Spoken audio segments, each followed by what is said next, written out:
Hey, how are you? Good, how are you? I'm good. Nice to meet you. Nice to meet you too. So, yeah, why don't you tell me about, you know, where you're at and all this stuff?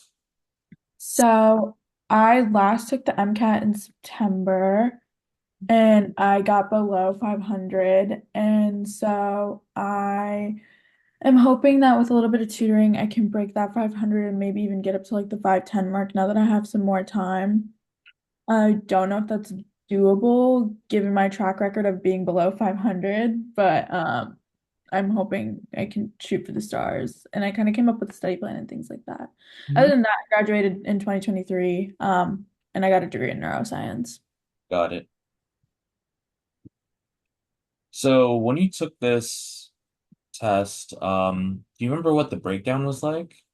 Yes, I got a 124 in CP, 121 in cars, 124 in B&B, and then a 127 in psych. Got it. Okay. And what, did you take practice tests for this? Yeah, so on my practice tests, I got And which like ones? 500. So I took only aamc and I only took I took one, two, I took about four. Okay. Maybe yeah, I took four. Mhm. But I did all of my studying primarily came from doing UWorld. Mhm. And so that's how I got my psych score up. Um, my original CP scores that I was getting was like 121. So through doing UWorld, I got it up to a 124. And on my practice test, I was getting about 125 majority of the time. So, I on your think, practice, yeah, I think there's one time I got 126, but other than that, I don't think. got it. And yeah, how were you doing on those practice tests? So on two of them, I got a 500. So when I was about to take the exam, I thought I was gonna get like a solid 500. And then other than that, like it was like 494, 495, but like it was like for the most part, it was around that area. But eventually I hit 500 on two of them. Got it. And you don't have any third party full lengths like Blueprint or Altius or anything, right? I just bought them Okay, yesterday. got it, got it. So yeah, I can make a study schedule for you like I usually do during these sessions, but if you have one already, you can kind of show me what you have. Yeah. So my plan was to do, sorry, I have to flip. I'm a paper person. Yeah. Um, So my plan was to start taking a one blueprint exam every single week and then review the blueprint exam for 2 days. And then after that I was gonna do one full day dedicated to cars because I cannot get my car score up. So I think I need to do a lot more cars focus. And then other than that, it was just like I have a couple sections like the other days a week I just had like it was like I took two of my blueprint exams because I don't have time to I mean I could take two a week if I wanted to, but other than that like I had what two of the exams like broken up into like taking one section, one CP section, one bio section like another day and then another day like take a physics section. And so like technically I was taking one exam a week and then one cars day. Yeah, I don't think we should do that Mhm. just because you want to like simulate test conditions as much as possible. So I can show you what I usually have make for my students. So let me know if you can see my screen. Yeah, I can see. Okay. So what I generally do is, so I separate the study schedule into three phases. So phase one is the accuracy phase where you are going to do, so you're using Anki, I guess, too. I was a Quizlet person before, but I just don't really, I guess I just need to figure out how to use Anki and then I plan to start trying to use it this time.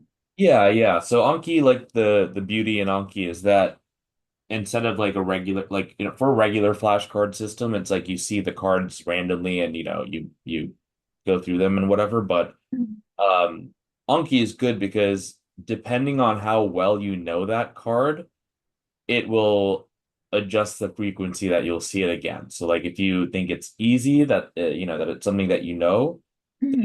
you'll select easy and it won't show you the card for like let's say a week. Whereas if you thought it was hard, like you didn't have it memorized, it'll show you that card in like 10 minutes, Mhm. like in like one day or something. So Anki is super, super, super useful for just getting all of that knowledge like in your brain.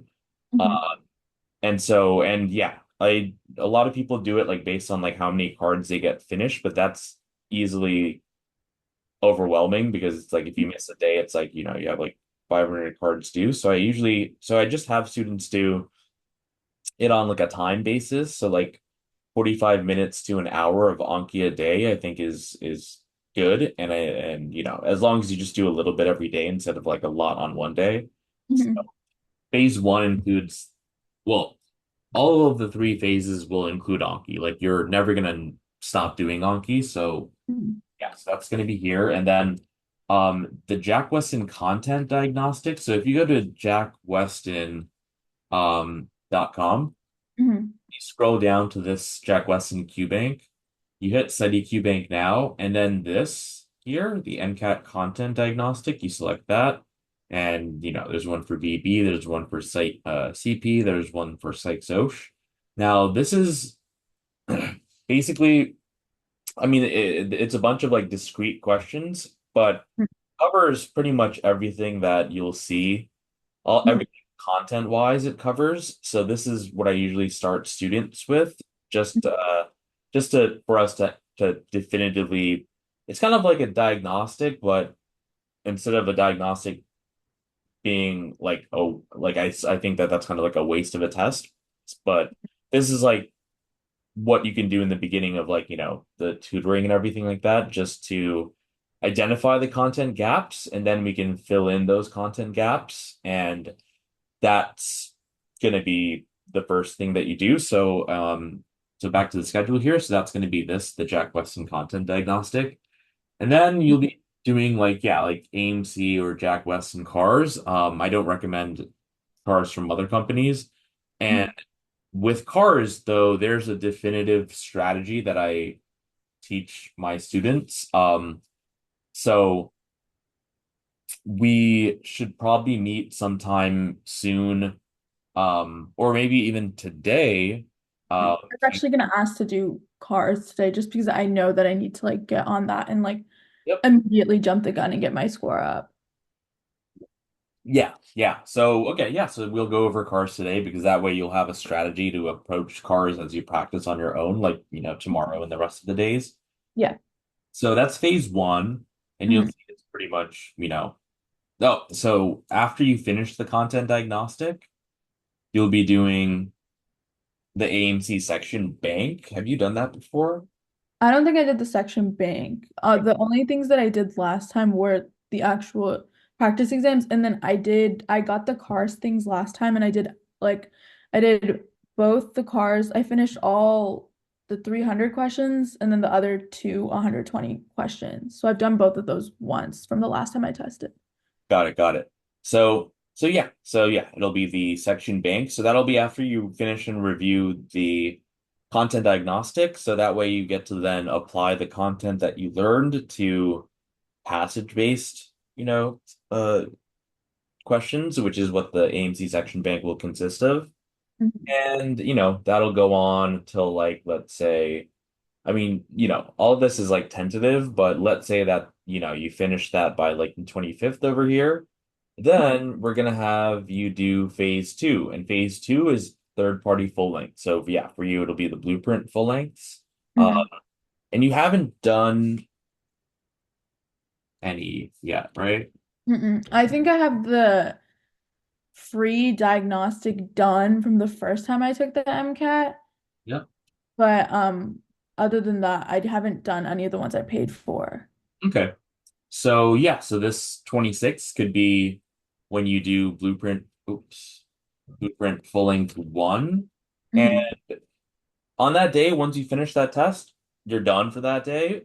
But like the day after, I want you to do something called a blind review and a regular review. Now, have you ever heard of that? A blind review?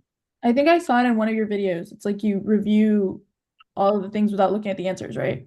Yep, yep. So like, uh let's say so you're gonna like write down which numbers you got, like which questions you got wrong. So it's like if it's like question 3, 14, 21, 33, 44, 55, right? So this is 6 wrong. So you do your so you're gonna like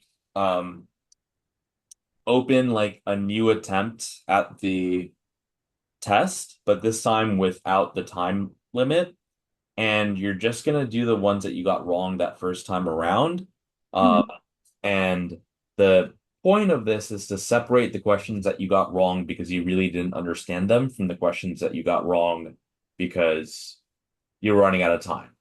Because like, if you think about it, like if there's a couple of questions that you had to rush on and that you didn't get a fair chance to answer, because you ran out of time, then simply looking at the answers, which is what most people do, like as a review, would be kind of like wasting the question. So we want to like, have you thinking.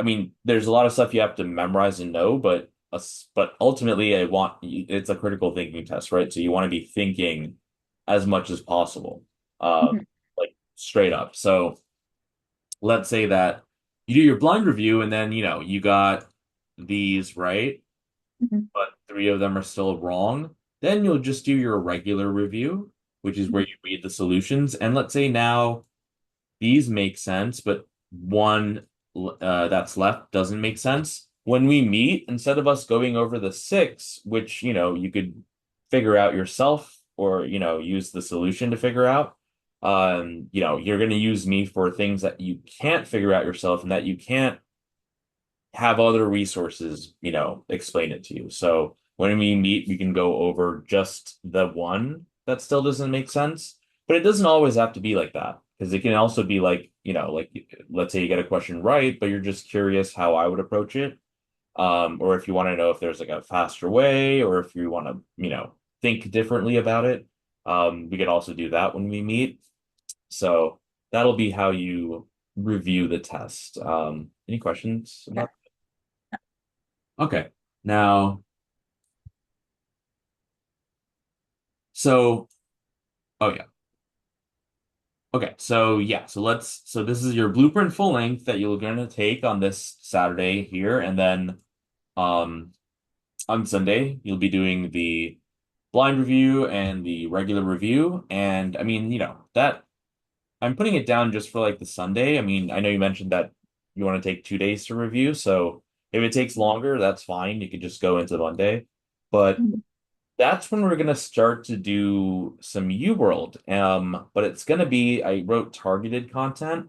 So what that means is on this blueprint test, let's say you find out that, hey, the questions I'm getting wrong are on like acid-base titration, buoyant force, um, beta oxidation, right? Um, then during the week, you can use UWorld and then select those topics like, beta oxidation and, acid base, buoyancy, and have it show you passages and questions based on that material.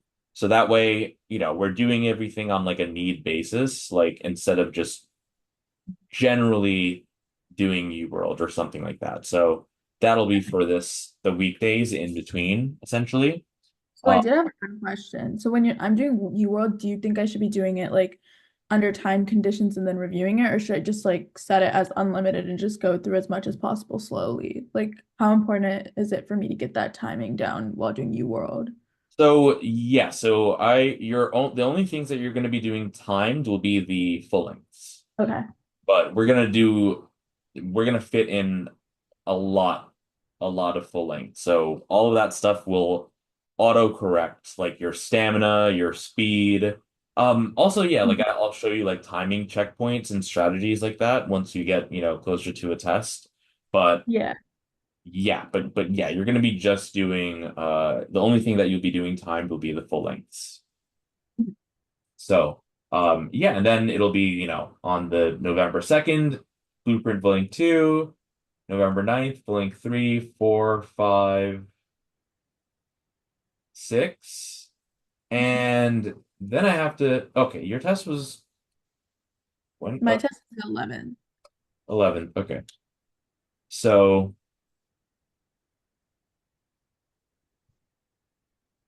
let's see what we can fit in here because, so, But and I ended up quitting my job, so now I can study like oh, I can fit a lot in. okay, okay. And you said you did full length AMC full lengths 1, 2, and 3, was it? Or I have the exact was ones that that a I sample? did. I have the sample done, but I did the sample a really long time ago. How long ago? I think I did it at the very beginning of this summer. Let me see my products. I did one. Sorry, slow.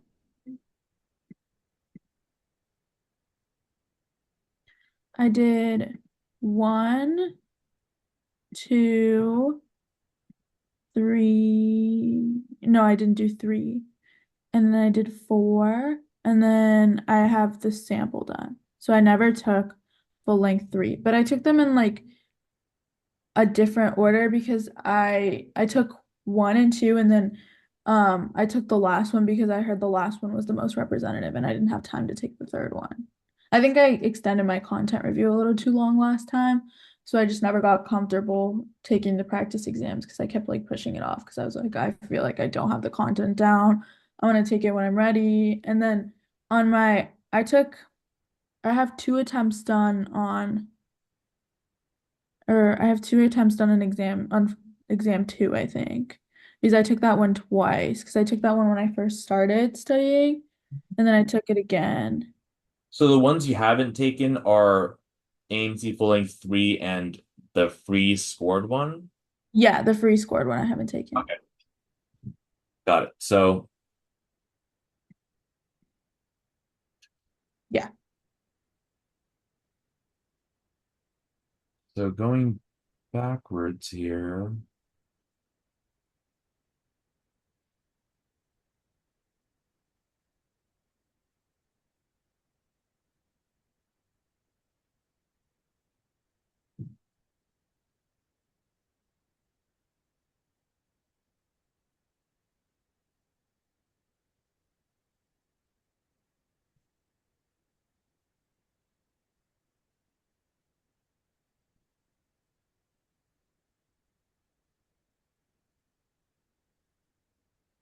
One, two, three, four, or rather, five, six, seven. Okay, so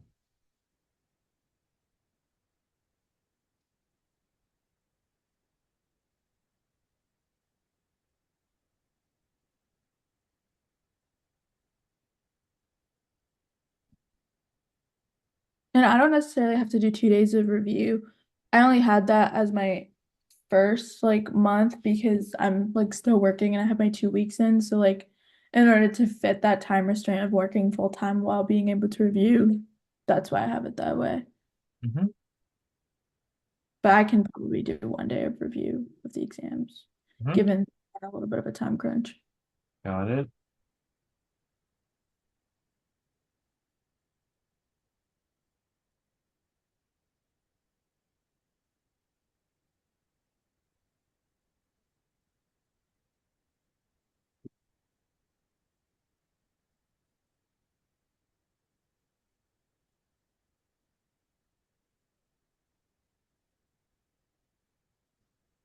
Okay, so so I have it so we're able to fit in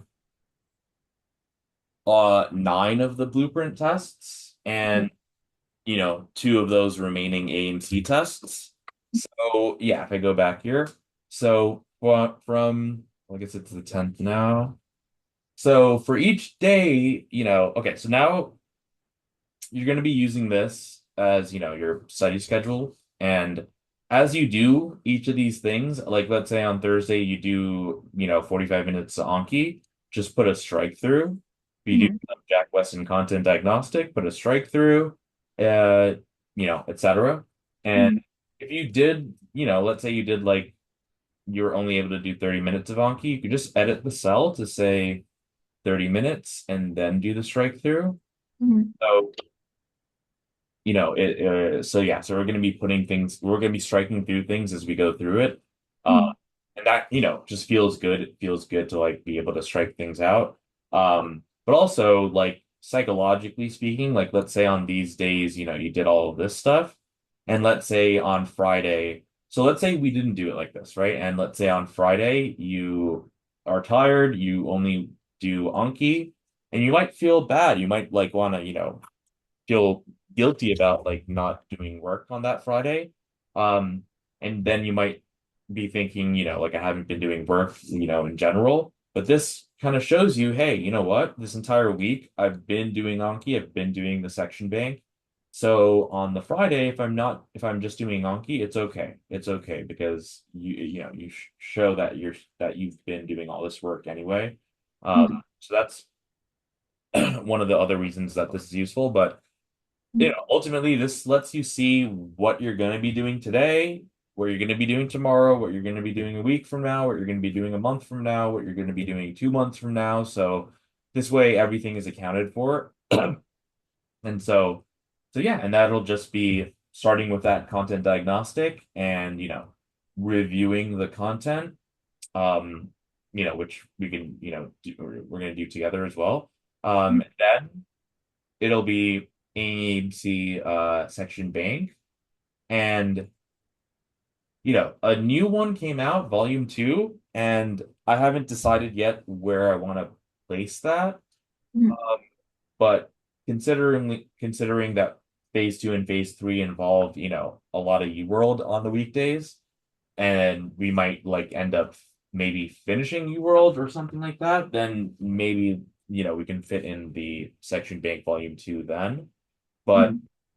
as of right now, I'm just putting it in, as just the first section bank. Mhm. And yeah, so you're gonna do that after your Jack Weston content diagnostic, and AMC or Jack Weston or Jack Weston cards, all throughout. And then Saturday on the 26th, you're going to be doing your first blueprint test. Mhm. And again, you know, day after that, you'll be doing your blind review and review, and then you'll identify content areas that you may need to do some additional practice in, and that will be the UWorld stuff, targeted content review. And yeah, this goes into November, so same exact deal for new November, all the way through, full length 6. And yeah, we are able to fit in full up to full length 9. And then will be the AMC free scored one. And then lastly, the AMC full length 3. Do you think it's important for me to try to fit in the other AAMC full links somewhere, or do you think the blueprint ones are similar to like what I'll be seeing on the actual MCAT? So the other AMC full lengths you've done Okay. already, right? Yeah. Do you think it's important that I redo them or review them at some point? Oh, no, no, no, no. Yeah, like yeah, because I would say that yeah, if you've already done it, we want to not do it again, Yeah. because I mean, like even if like proactive interference, like you don't have to necessarily like remember what the answers were, but and it also doesn't necessarily mean you're going to do better if you redo it. So it's just going to interfere with the it's going to interfere with whatever your score is going to turn out to be. Like it can either be inflated, it could either be deflated. So we want to simulate those test conditions as much as possible, and that includes making sure that the tests that you take are tests that you see for the first time, because that's what we want to do. We want to mimic those test conditions as much as possible. And Mhm. considering that you have all 10 of the blueprint tests, Mhm. this was basically me like, being able to fit all of that in, so Yeah. that you're gonna be doing, like well, 12, no, no, 11 tests Mhm. total. And I generally want my students to take like at least 8. Mhm. So Oh, and then also, I don't know if you know this, but so like I collected data from like almost 600 people who scored 523 or higher. Yeah, And I think I saw that in the Reddit post you had. oh yeah, yeah.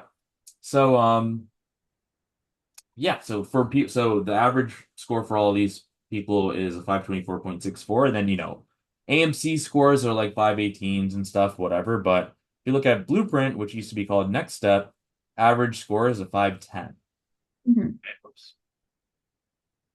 Hmm. Same thing for Altius over here, 510.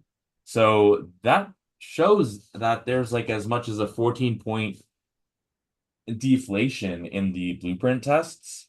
Um, Hmm.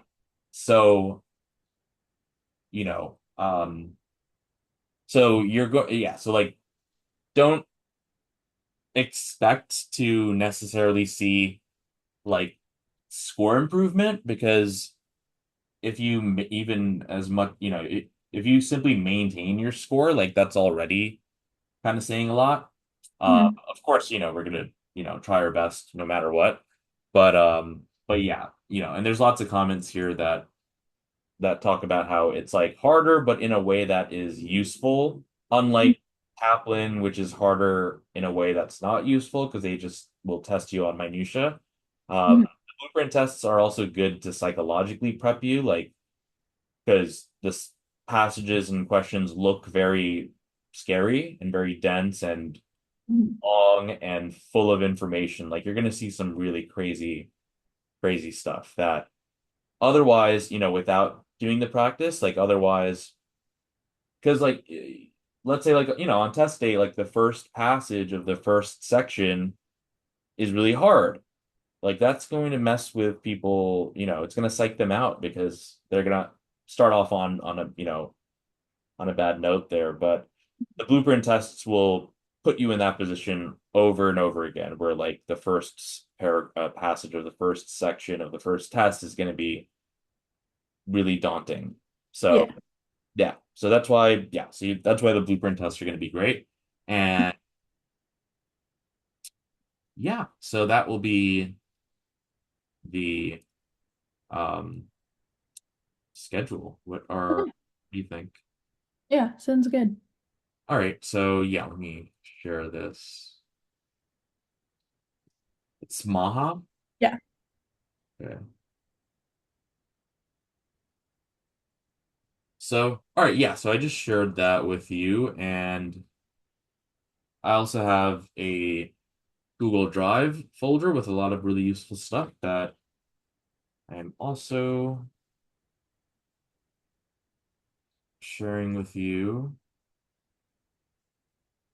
And yeah, this is full of a lot of good stuff. The PDFs folder, I would definitely take a look at. I have a lot of like my own notes and stuff, um, and also like I go over like metabolism. Like one of the docs I have here or PDFs that I have here is like all of like the pathways in one cell because I never really see it that way. I see it like, they draw like glycolysis separate and Krebs cycle separate and all that stuff. So I put it all into, I mean, like this is all originally from OneNote, which is just this huge canvas, but this is exporting that into PDF, so things are cut off, unfortunately. But yeah, you can see like, this is this entire thing is a cell, this is the cytosol, and glycolysis is happening here.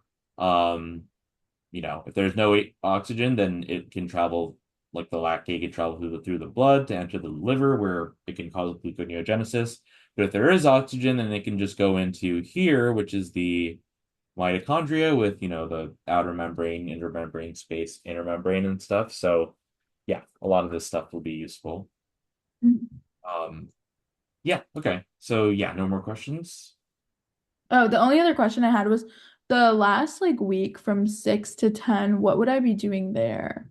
That last week will be, well, that's a different question. That last week will be like passive uh review. So like it'll be a lot of Anki.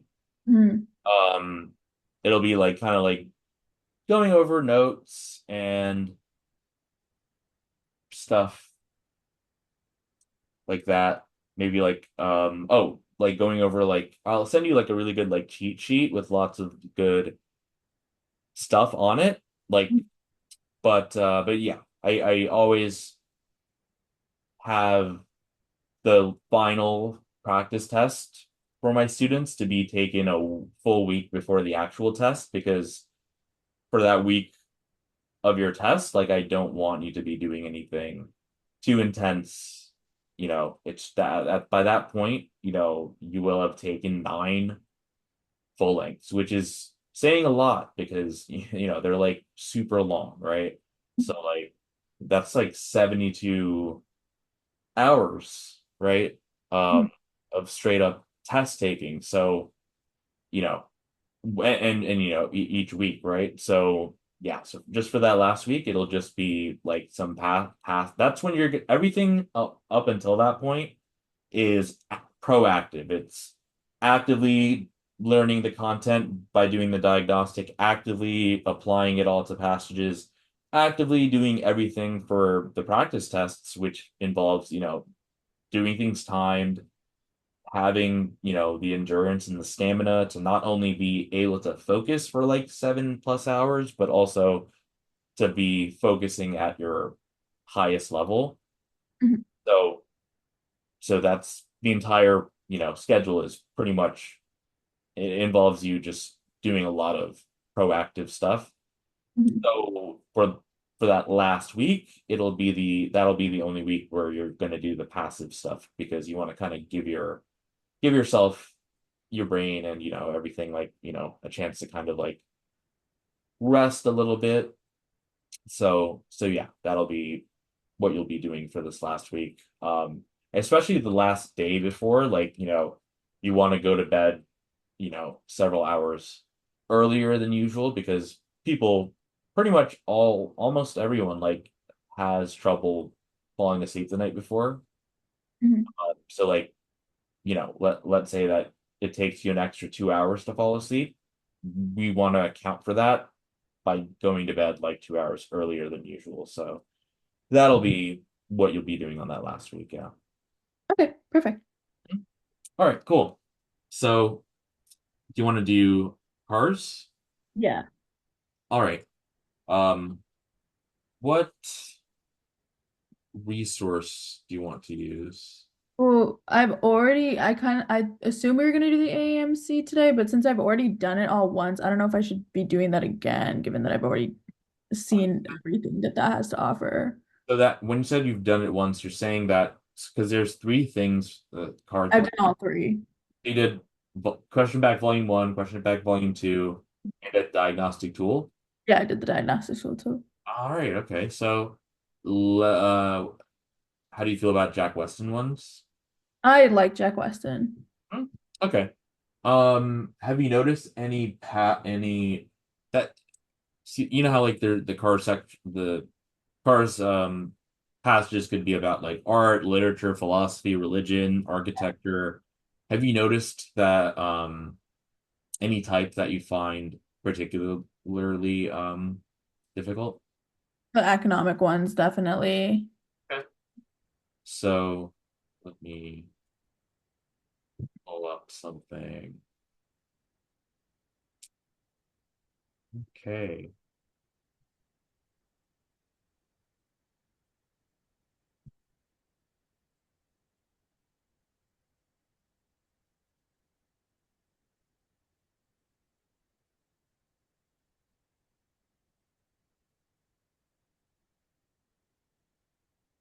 Okay.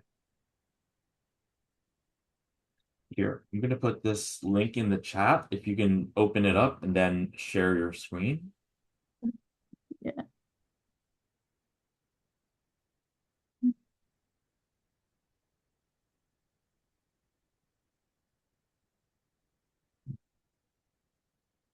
Okay. Okay, so see if you can scroll down a bit on the left so we can fit the entire passage. You might have to zoom out a bit. Perfect. Perfect. Okay, so let's see. Um, have you seen any of like my videos about cars? I watched one before my last MCAT. That's how I learned about Cool. tutoring. Got it, got it. Awesome. So this is what we're gonna do. So this is why, okay, first I'm gonna start off with what you don't want to do. Mhm, Okay. What you don't want to do is not read the passage. What you mhm, don't want to do is read the passage so quickly that you don't know what it's talking about. And mhm, you don't want to jump the gun on the questions because, okay, this is what people do. They usually they zoom through the passage, not really understanding it, and they zoom through the question stem, not really understanding that. And then people frantically search through the passage for words that match words in the answer choices. mhm, Now, that's so we're going to get to the point where you not only will be able to figure out what the right answer is, not only will you be able to figure out what the wrong answers are, but also you will know the reason why the wrong answers are wrong. Because, mhm, if you found if you knew a wrong answer was wrong, but the reason for it being wrong isn't correct, then it's kind of like a coincidence that you got, that you knew it was wrong. So you want to, account for that. Now, mhm, that also includes what I call like the trap answer choices. So if you think about it, most, multiple choice tests like this, like, at the very, you can a lot of times break it down into like, or eliminate two choices to get 50-50, right? mhm, Um, so if you kind of like put yourself into the mind of the test maker, mhm, in order for you to be between two choices, like the two choices have to be somewhat of a valid logic behind them, right? mhm, But what usually will be the case is that the one of those choices will be a trap answer choice that typically will use some words or word verbatim from mhm, the passage. So we're going to place an emphasis on putting things in your own words and being able to describe things using different words so that if we see them in the question choice in the answer choices that they can be something that could be like a valid answer. mhm, So okay. So what we're gonna do, okay, so now also what to focus on in cars. So it's all about arguments. That's mhm, entirely what cars is about. Arguments, other words for that are like assertions, claims, opinions, mhm, beliefs, ideas, hypotheses, all these things, right? What arguments are not are facts. A fact is something that's objectively true. Arguments are things that are subjective and, therefore, are not objectively true. So we're going to be looking for, and this is also what makes this critical, like cars so much different and difficult compared to like the critical reading sections of like the SAT and the GRE and all those tests. Um, is because they don't ask you retrieval questions. Like they don't ask you like what do they say in paragraph 6, right? So yeah, so your number one job in cars is to identify arguments, mhm, identify who's making what argument, mhm, and then identify what support, if any, is given. As- So support could be like an example yeah, or like a fact. uh-huh, So you could use facts to support arguments, but of course, facts and arguments are not the same thing. So mhm, that's what we're going to do. And so I'm going to have you read out loud very slowly. And, as you read, like let's say after each sentence, or a lot of times sentences will be quite long. So it's okay to like do like the first third of the sentence, the second third of the sentence. But I want you to be able to kind of explain what's happening in each sentence, using your own words. And that's pretty much what we're gonna do. I know you can't highlight in different colors on the test, but I'm going to highlight in different colors here for instruction purposes, and I'm going to highlight new ideas in green. Mhm. Um, Support, again, if any, because a lot of times there won't be support, but Mhm. if there is support, I'm going to highlight that in orange. Mhm. And there's something called contrast words, which are like but, however, although, despite. And those I'm going to highlight in pink only Mhm. if they start only if they start a sentence with the contrast word. Mhm. Now, that's a little important because the contrast word means that whatever comes before the contrast word must be at the very least different Mhm. um, from what comes after. Mhm. A lot of times, not always, but a lot of times, what comes after the contrast word would be a little bit closer to what the author believes. Mhm. But but yeah, ultimately we want to identify arguments and who's making the argument because a lot of times you'll see like let's say like the first paragraph says something like, okay, some people think that A causes D.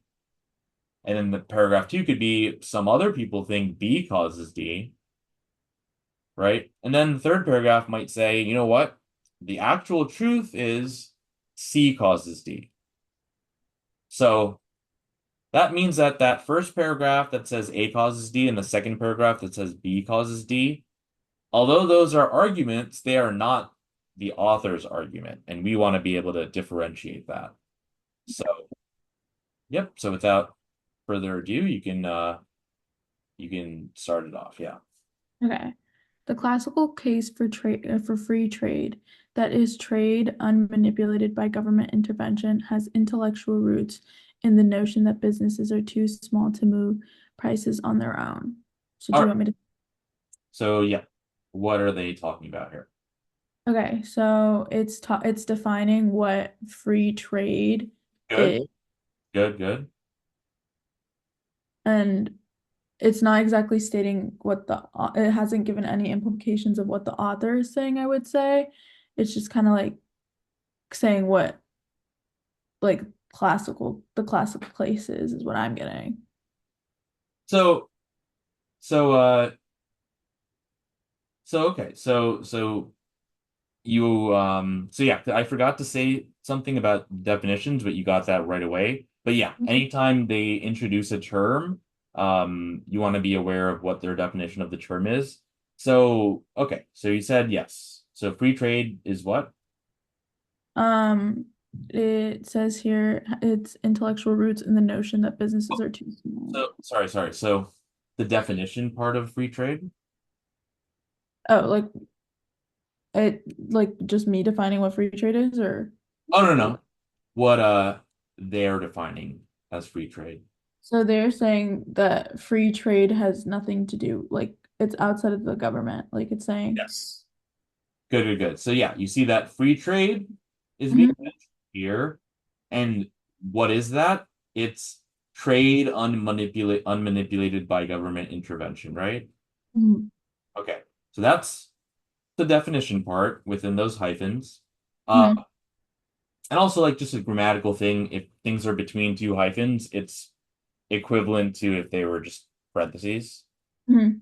So, okay, now that's the definition of free trade. Now, what comes after is saying something new, right? Yeah. So, what is it saying after here? So, um, that businesses, it like it basically the definition that's unmanipulated by the government, it that definition comes from the fact that businesses are too small to deal with their own prices, is what I got. Yeah. So, I would think about it a little even like separately from the definition. Just so we know the definition is yes, if it's with no government intervention. But it's saying that it has its intellectual roots. What does that mean? Meaning like intellectual roots, like I guess I would say I don't know, mm, like the actual like where it comes from in terms of the like thought process behind it. Yep. Like the origin, right? Yeah.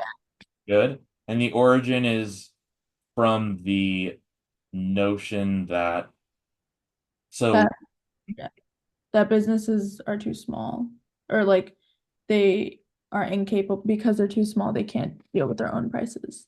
good, good. So so now let's say I say this, right?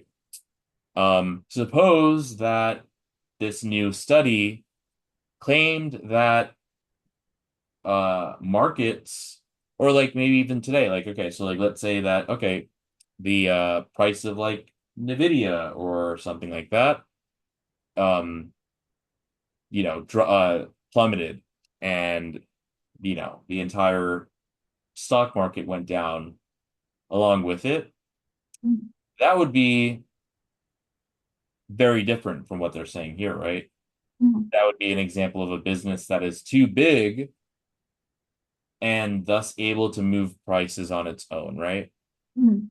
So, but yeah, but we're saying that businesses are too small to move prices on their own. So, yeah, and thus, if we don't want government intervention, then things might be able to just work out. Mhm. Good. All right, continue. Things look different if you relax that assumption. Do you want me to stop or keep going? Uh, you can just tell me, I guess, yeah, what they mean by that. Okay.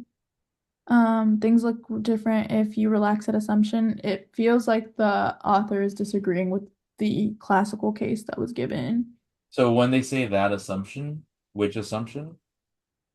The assumption that the def for the definition that or the assumption that businesses are too small.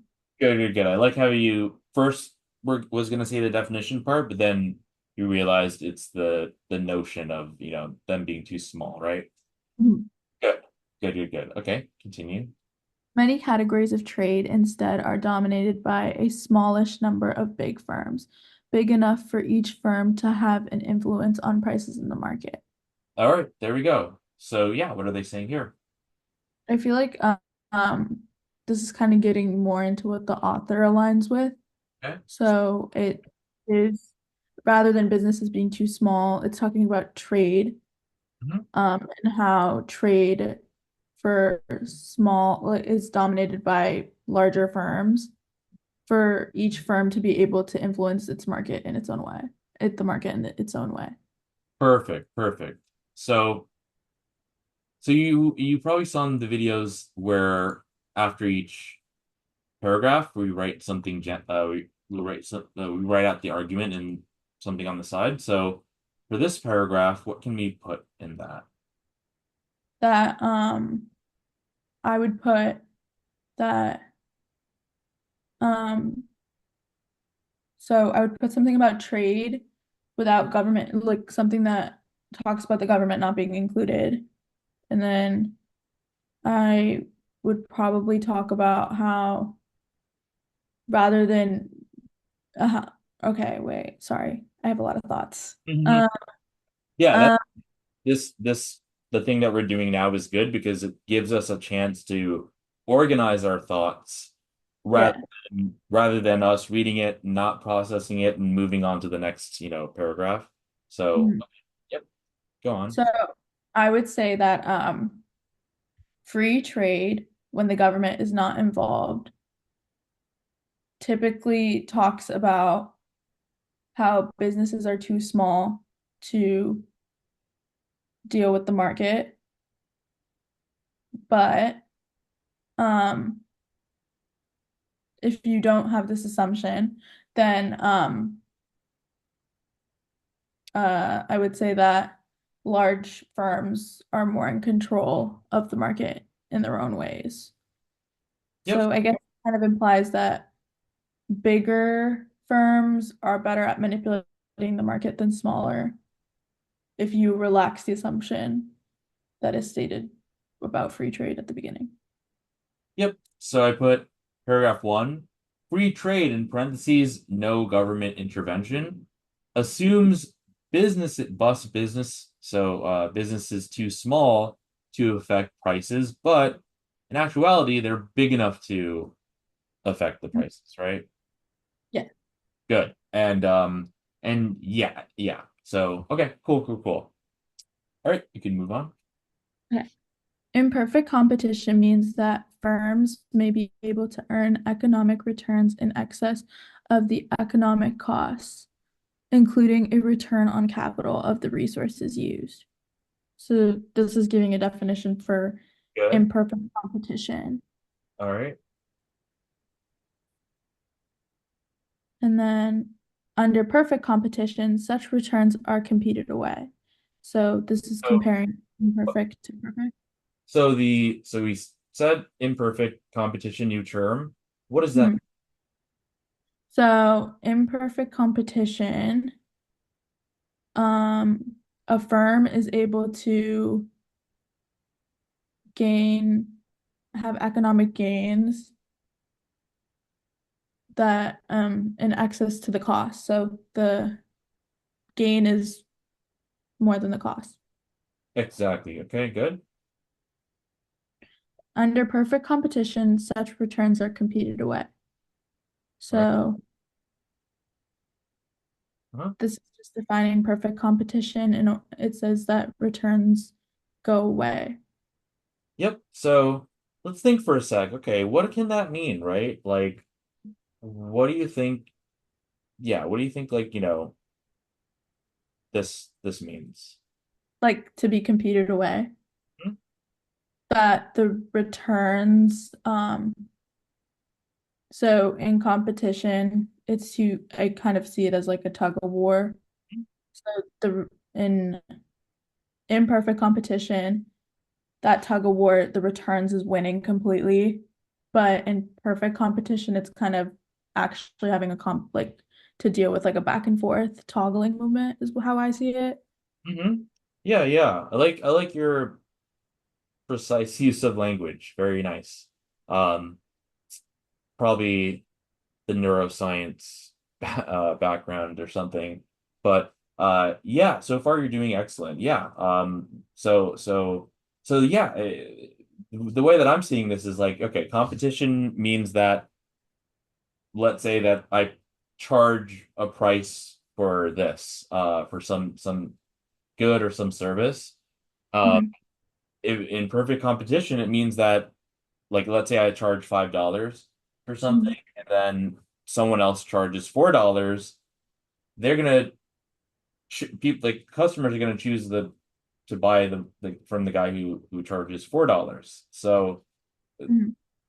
the person, like if I'm the business owner or whatever, like I'm not going to make that much returns here. But if it's imperfect competition, it means that if I charge $5 and no one else can, I make a lot of that profit, right? So good.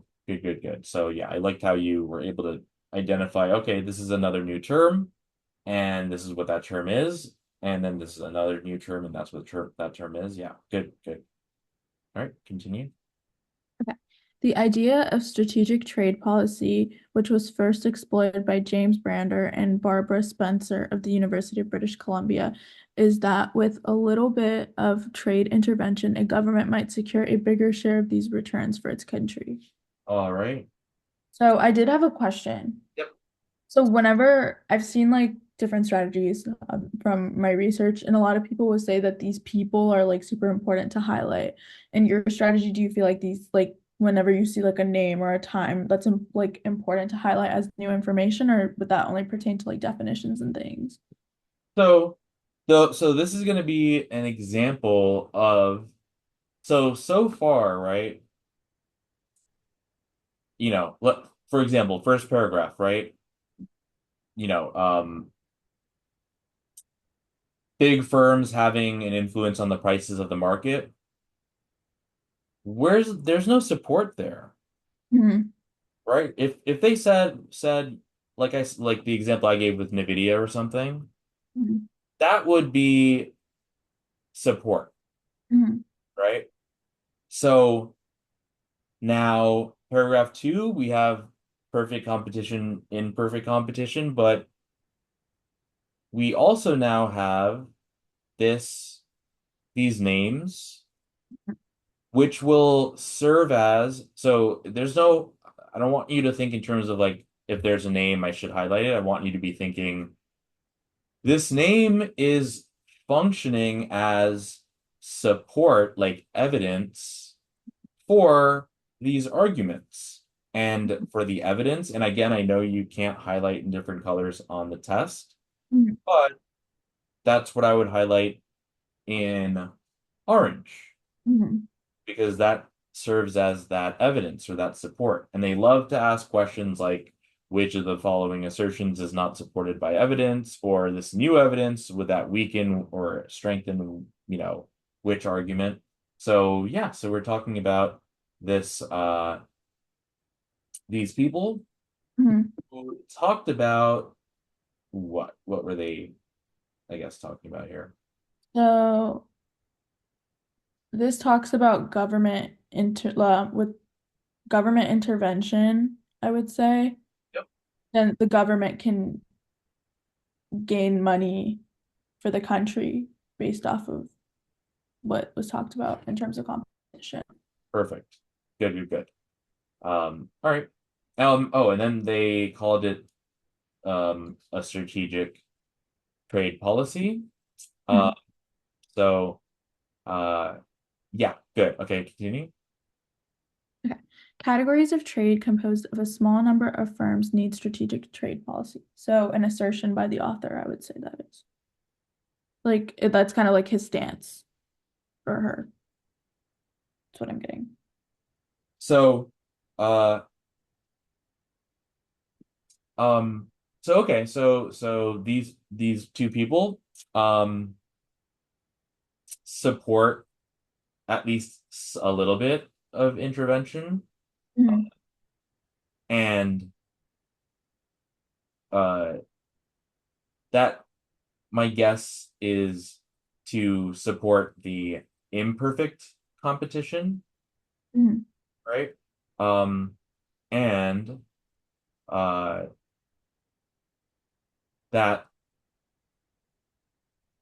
for small firms, they need this type of strategic trade policy Mhm. uh, because I'm seeing them as being some without the trade intervention that they're going to be subject to perfect competition, Mhm. but with some trade intervention, maybe they'll be subject to imperfect. Mhm. Okay, so let's talk about what we can put in this paragraph. Um, I would say that strategic trade policy aligns with imperfect competition for um the government to be able to gain some returns. Okay, and yeah, tell me more.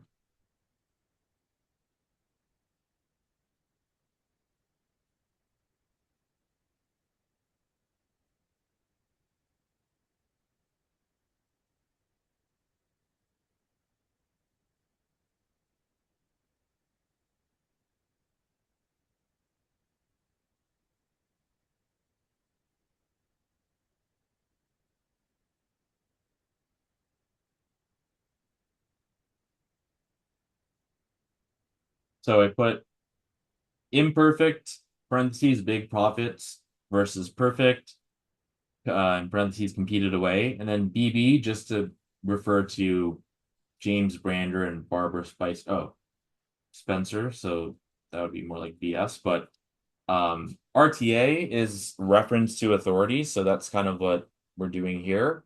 But yeah, so we're talking about the difference between imperfect and perfect, and they're not really making it super clear exactly. I mean, I'm having some guesses, uh, but so far, all they're really saying that we know for sure um, is that if you have a little bit of trade intervention, that you'll get bigger returns. And my guess is that means that you're going to be going from the perfect to the imperfect if you have that intervention.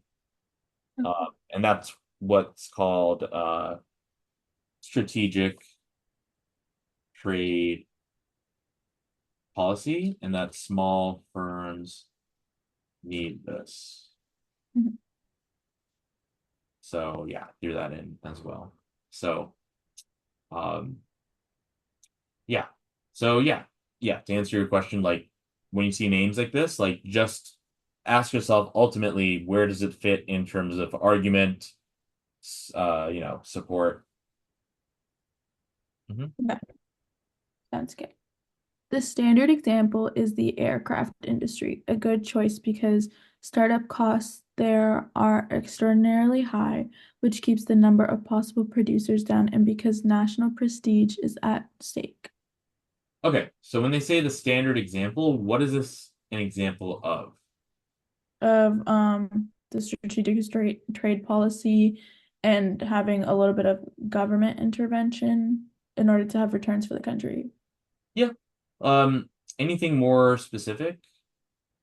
Um, hmm, like in perfect competition because it talks about how there's little competitors. Oh no, just like so generally when you so standard example here Mhm. would be referring to what came immediately before.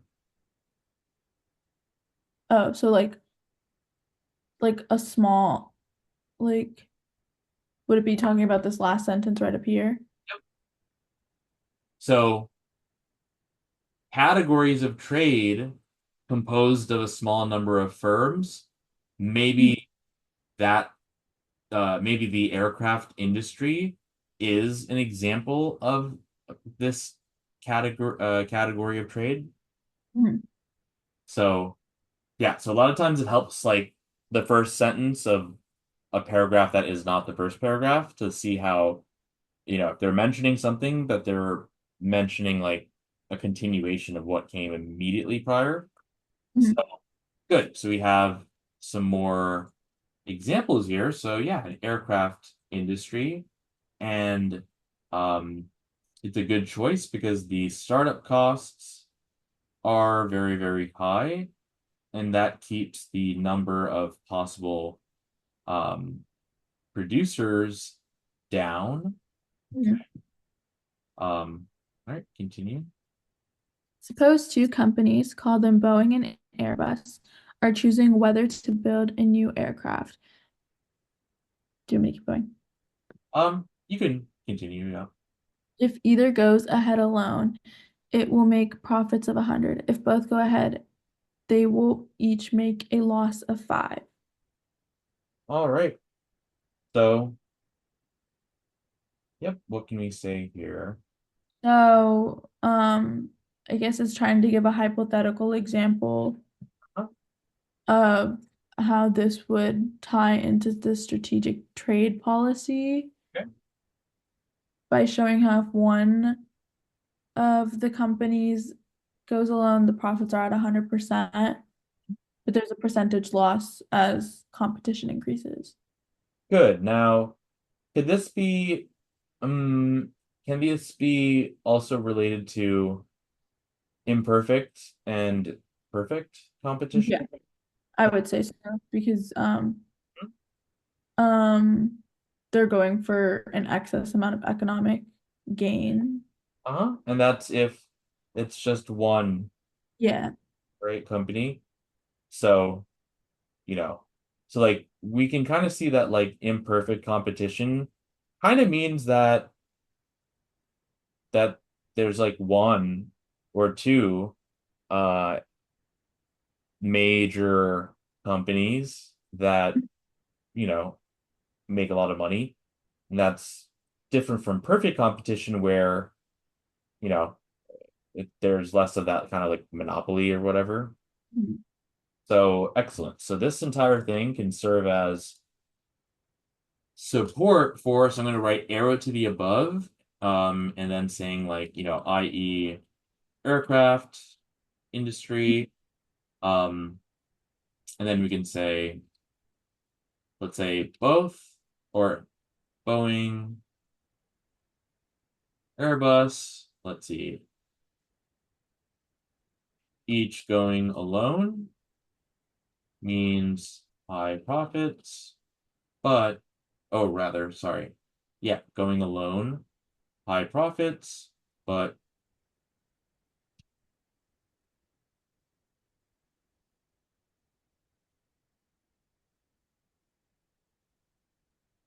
if they both do it, it's a loss. So I just put air to the above, aircraft industry is an example of that.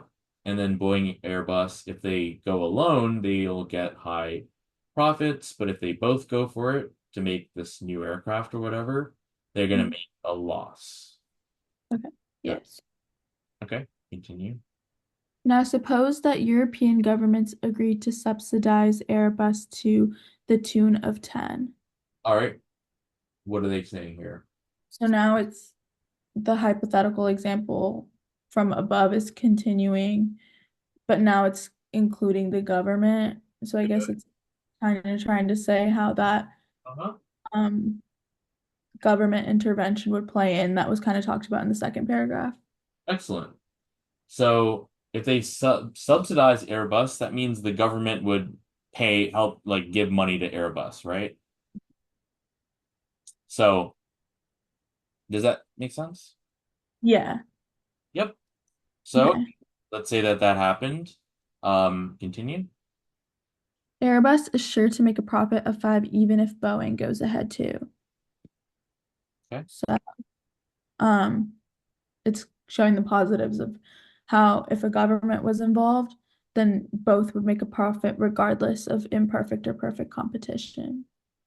Would Or both, not, oh, or, would both or make? not both, sorry. One would make a profit regardless of if both were in business versus if one was in business. Yeah. So now I don't know if that means Boeing makes a profit that's less or that it doesn't affect whether it makes a profit or not. I don't know that yet. But what Mhm. you know is that if we're subsidizing Airbus, that Airbus is definitely going to make that profit. Yeah. Okay, good. But the point is this, Boeing will not go ahead. All right. Now, any of those things that I mentioned that come out here, well, that's a really big question, but in terms of, well, okay, I'll just show you. So that's Oh, yeah. contrast word right there. So Mhm. before that was if Boeing goes ahead too, but now contrast word means that what comes after will be the different thing. And they're saying that, you know what, Boeing will not go ahead, right? Mhm. So, all right, continue. The subsidy makes it certain that Airbus will build its new aircraft and certain, therefore, that Boeing will make a loss if it joins in. Okay. So it's talking about the importance of the subsidy that the government is giving to Airbus and how there's certainty in Airbus making the new aircraft versus Boeing will just lose money regardless of like the state of Airbus. Or Good. All right, awesome. Continue. okay. The result is that Airbus makes a profit of 110 and can repay its subsidy with ease through tax.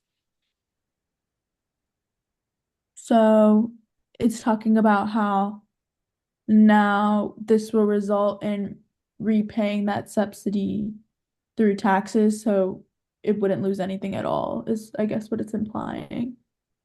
So in the second sentence here, they said Airbus can make a profit of 5, but Uh-huh. saying it can make a profit of 110. Yeah. What's up with that? So because I just assume that since Boeing is not going ahead, it gains even more profit. Excellent. So it's like here, if either goes ahead, it will make profits of 100, right? Mhm. And we know that the subsidy would make its profit go to be 10. Mhm. I mean, it'll be 5 if Boeing goes ahead too, right? Mhm. But it Boeing won't go ahead, so Airbus would make a profit of 10. Mhm. And then since Boeing is not going ahead, meaning that they're, you know, this thing with either going alone, it'll be the 110. So excellent job there. Um, okay, continue. Um, for the sake of the argument, assume that each company produces entirely for export. So now it's talking about export, which is new to us. Okay. It's saying that let's talk about export in terms of the argument being made. Then Europe's subsidy of 10 has secured a transfer returns worth of 100 from America to Europe. So what does that mean here? So the subsidy of 10 Mhm. um, means that because they're exporting, they're getting 100% from America. Yeah, right. So we know that they're going to make the profit of 110. Mhm. And we know that 10 of that must be from Europe subsidizing Airbus, right? Mhm. Now, prior to the sentence about the export thing, Mhm. that 100 would have to be from, people within the nation, uh, Mhm. or yeah, the European nation or whatever. But if, they're just saying for the sake of argument, let's say that, the company just only makes stuff to export, then Mhm. it must mean that the rest of the 100 comes from, like, for example, like America, if we're exporting it there. Mhm. Okay. What can we put for this paragraph? So, I would talk about, I would do Airbus subsidize, Mhm. talk about how it's being subsidized. Um, and I guess I would do it in like two different ways. Like if Airbus is subsidized, it would make a profit of 5 if Boeing goes ahead too. But Boeing doesn't go ahead, so it will make a profit of 110 Mhm. when it builds its aircraft. And then I guess it's also important to note that it's subsidies. Then we have to talk something about exports too, right? Repaying through tax and also exports from America, so they're getting money from there. Yep. So I put another arrow to the above. Mhm. Subs meaning subsidize. If you subsidize Airbus, it makes Boeing not go ahead. So Mhm. it can, oh, that's what they can. So it can make a major profit of 10 plus 100. If export only, that 100 comes from America to Europe. Mhm. So good, good, good. Okay. Consider another example. So now we're going into another example. Imagine an industry with just two companies, one American and one Japanese. In this industry, learning by doing reduces unit costs indefinitely as output expands. So now another example is being given where we're comparing one American company to one Japanese company, and learning by doing is decreasing the cost per unit. Okay. Japan closes its domestic market to the American firm while America keeps its open. So now the example continues to say Japan's is closed off to America, Mhm. but Americans can buy Japanese. As a result, the Japanese firm can increase its output, thereby lowering its unit cost. Okay, so this is just talking about what comes out of Japan closing its domestic market to America. Okay. In due course, this competitive edge allows it to drive the American firm out of business. The returns that the American firm had extracted from American consumers now pass to the Japanese. Okay. All right. What can you say here? So, in this example, we're comparing the two companies, but the Japanese market is able to increase its output by closing its domestic markets to America, which then drives America out of business. or the American market out of business. That's kind of what I'm getting.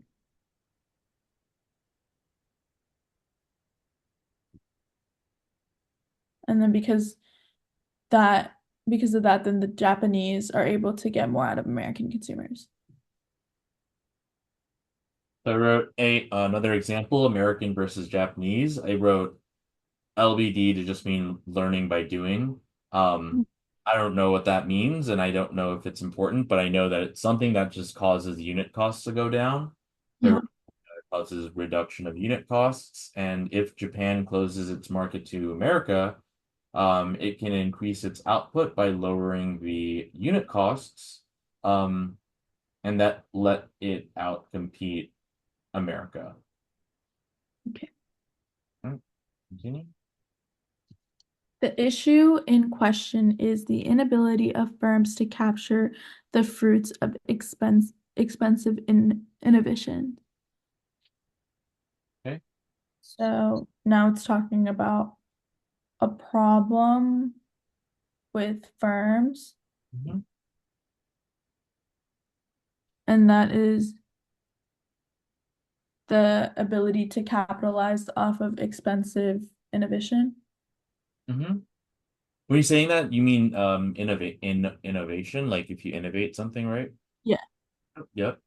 So, yeah, okay. So it seems to be difficult to, I guess, maybe make, you know, money from expensive innovation. Uh-huh. Because, yeah, something like that. Okay. Mhm. Theories of perfect competition neglect this because large fixed costs are involved in R&D, and large fixed costs keep the number of competitors in the industry small. All right. What are they saying here? So it's talking about perfect competition and how it neglects what was mentioned before Hmm. because of the large fixed costs. Hmm. Yep. So we're talking about perfect competition again, and that's when we talked about uh, returns being competed away, aka you're making less profit. And they're saying Mhm. that the R&D, that's like research and development, right? So R&D Mhm. costs a lot of money, and Mhm. that expensive, thing that it's expensive, so it means that not a lot of people would be able to be involved in this industry just because Mhm. of that really large, overhead or, so like here we see like startup costs are really high, which Mhm. keep the number of producers down. Yeah. So that's exactly what we are seeing here. Like Mhm. large fixed costs are examples of, the um high startup costs, and we know that that keeps the number of, the you know, firms and whatever businesses to be small. Yeah. Okay. Makes sense. Hmm. This argument, a variant on the traditional infant industry case, provides intellectual backing for a demand that is often heard in America and Europe, namely that governments should protect or otherwise support their high-tech industries through strategic trade policy. All right. We also are returning to that term, strategic trade policy. What is that again? So we said that strategic trade policy, it was talking about imperfect competition versus perfect competition. And this one is one that talks about the government being involved with trade intervention, right? In order to gain money for for the country. Yep. So I just added this to like what I wrote in paragraph 2 for um, strategic trade policy is essentially like trade intervention. So Mhm. yeah, so now we're talking about um, you know, this argument um is a demand that people are talking about in Europe and America that government should protect or, intervene to support these high tech, you know, industries through the strategic trade policy. So, Mhm. prevent, protect, support strategic trade. So, good. Okay, what can we say for this paragraph? Well, I did have one question. Am I supposed to be paying attention to things like the infant industry case, or is that just like a throwaway term to like kind of distract me? Okay, yeah, that's a good question. So, because we do see that, that this is a term that is new, Yeah, um, and they didn't really explicitly tell us what it meant. yeah. Like, for instance, for free trade in the first paragraph, they explicitly told us what it meant. Uh, Mhm. Second paragraph, imperfect versus perfect, they specifically told us what that meant. Yeah. Um, so here, um, the infant industry, they're not telling us explicitly what that means, but based on what said before, what do you think it could mean? Um, so it's similar to um that it's talking about what was talked about before where there's these fixed costs which keeps competitors low. So think about maybe so okay, in general, a term you want to use the definition that they give, but for this one, they haven't really given us a definition. So what would you think it could mean? Um, I like just in general, like based off of context clues and things, what do I think? Or just from the word itself? Um, infant industry case. I think an up and coming industry. Exactly. And okay, so now you understand that. Now, we also want to make sure that we're using the definition that they're using, and we can see that they're saying immediately prior to that that we are talking about um, companies that are involved in or that have to pay a large amount of money for research and development. Mhm. And if they are doing research and development, right, that is not a fully formed industry, right? It's like it's a new one, Yeah. right? Yeah, good. So, yep. So, okay. So, what can we say for this paragraph? So I would say the most important thing, is that governments should, protect and support. I don't want to say the exact same thing that's in the last sentence. I'm trying to think of a way to rephrase it. So governments should be involved with these industries through, or there should be government intervention when it comes to strategic trade policy. Hmm. And then I would also mention something about large costs keeping competitors low.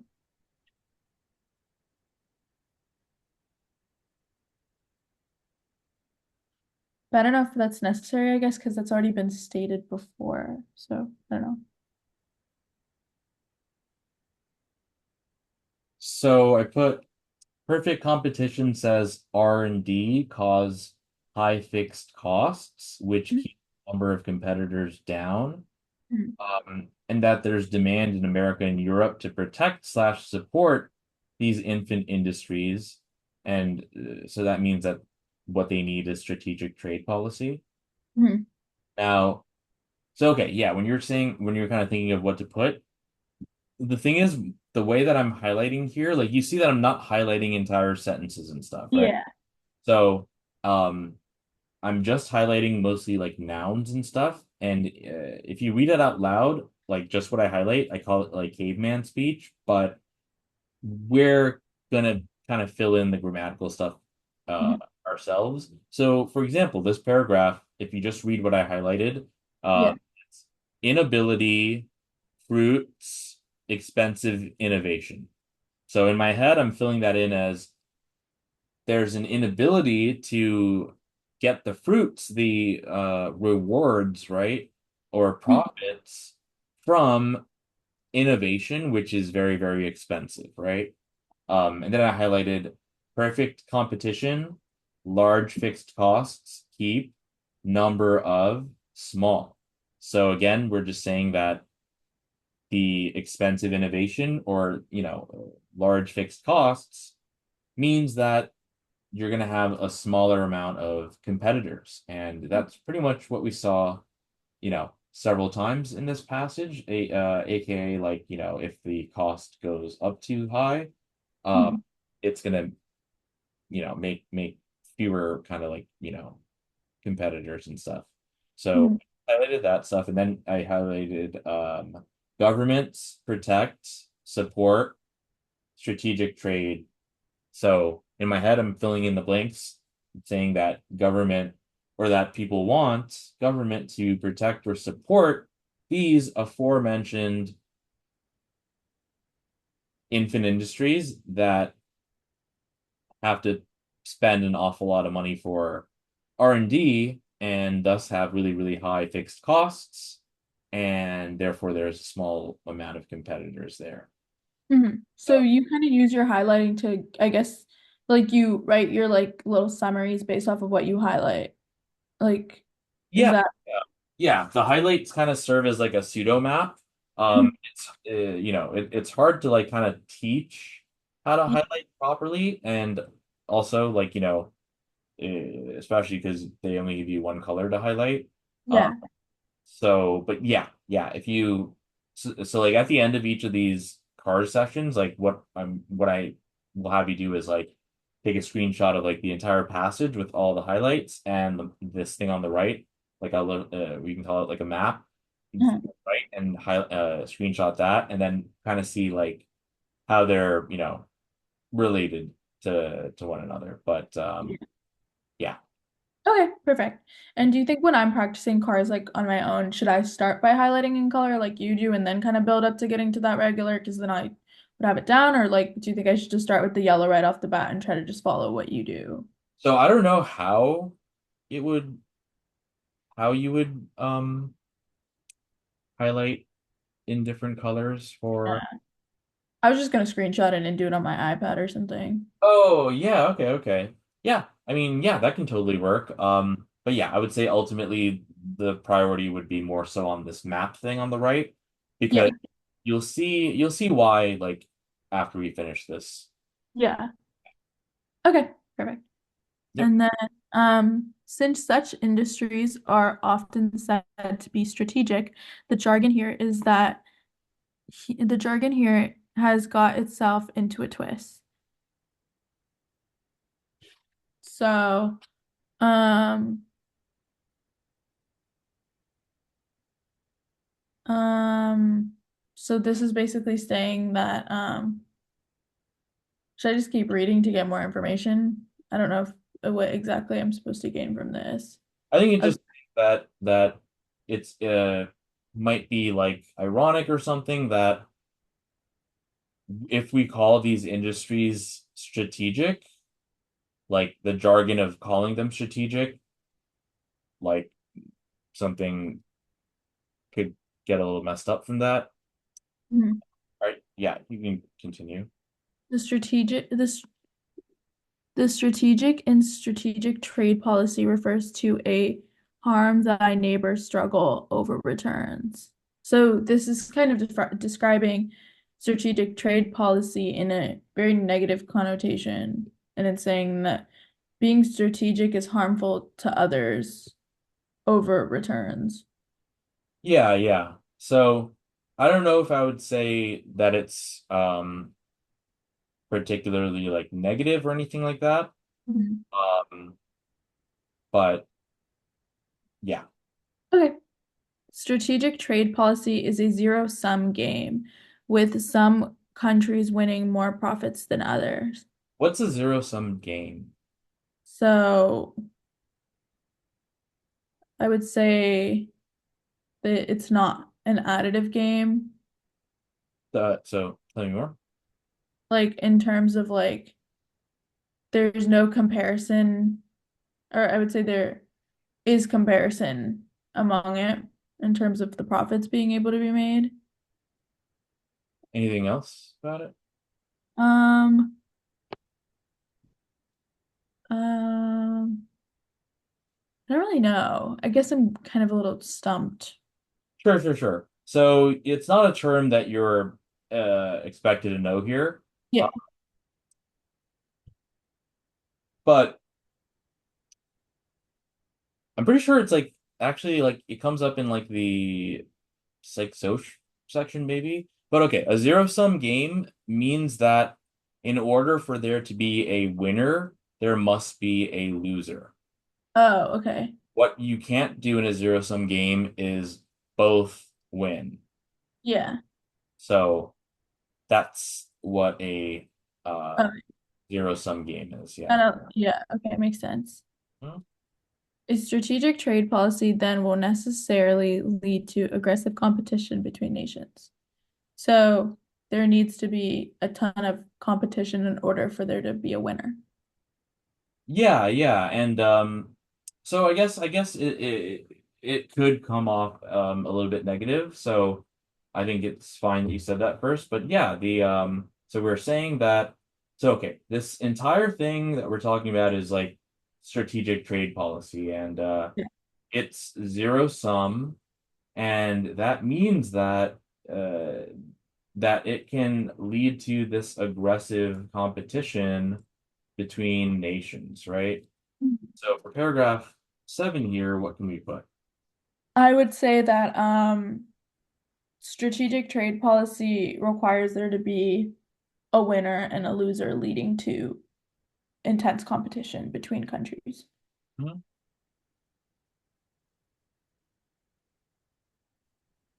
So strategic trade policy, a zero sum, requires aggressive competition between nations. Okay. Now, what we do from now, or like at this point, is we identify the main idea. Now, the definition of a main idea that I want you to use is an argument that appears in more than one paragraph. So if we just look at what we wrote in our map, paragraph 1, free trade, which means no government intervention, assumes that businesses are too small to affect prices, but actually there could be, companies that are really big enough to affect prices. So that's what we say there. Paragraph 2, imperfect, big profits versus perfect competed away. We have support with Barbara and stuff.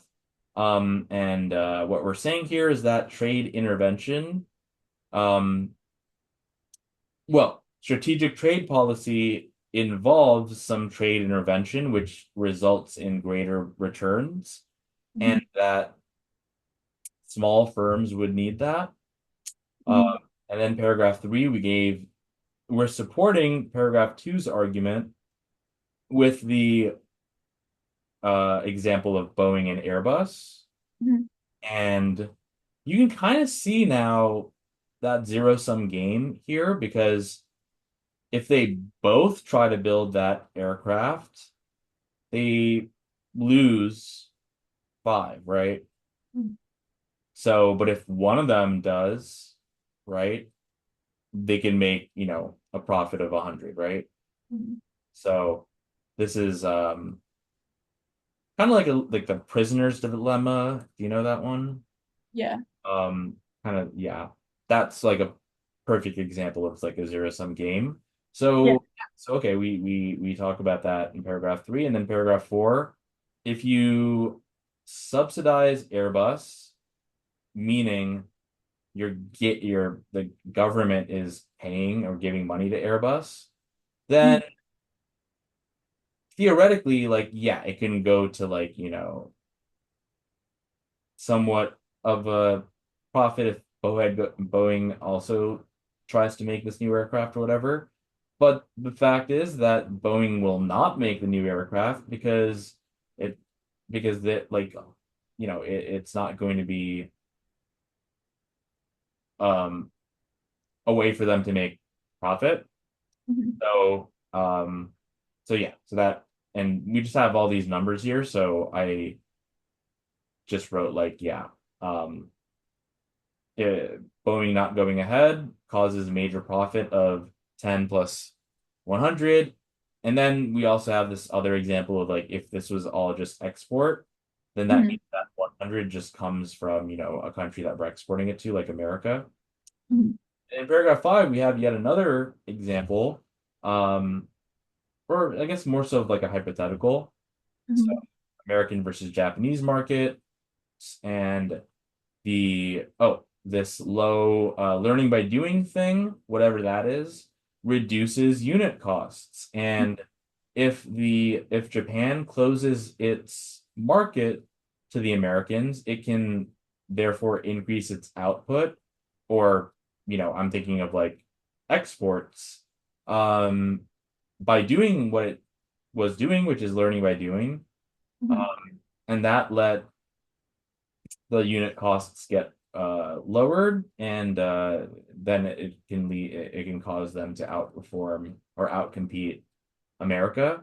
So I think what I didn't put here is that this is yet another example of um, I would say imperfect competition. Um, because imperfect competition means like you're gonna like one entity is going to make a ton of money from doing it on their own, rather than perfect competition where there's just there's every company gets the same shot. So if you Mhm. didn't have the subsidy, then it could be more like the perfect competition. But if you have the subsidy, then it's going to be imperfect competition where the Japanese firms are going to be making more money, right? Yeah.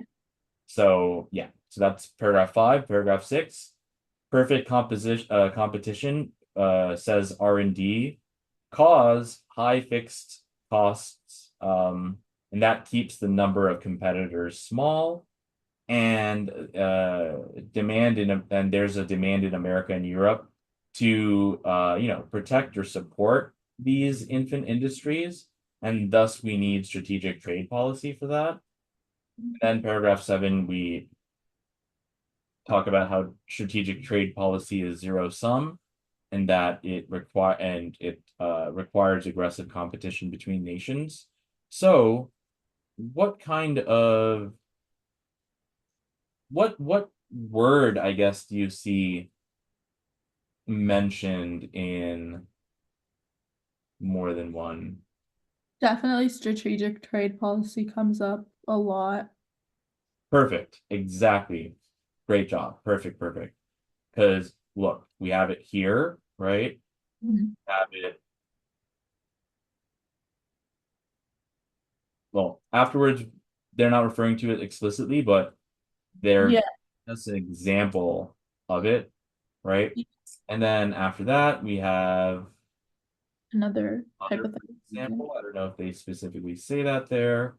Then after that, we have is it here again also? Yeah, there's another, I think it has another example, and then it talks about it in the last two paragraphs. Uh-huh. Yeah. So excellent. Excellent. So that's pretty much, how you find your main idea. So we can say for the main idea that um strategic trade policy benefits who does it benefit? It benefits the government, I would say. Well, um, I mean, so like we're talking about like I would say smaller companies because of their government is intervening to help them. exactly.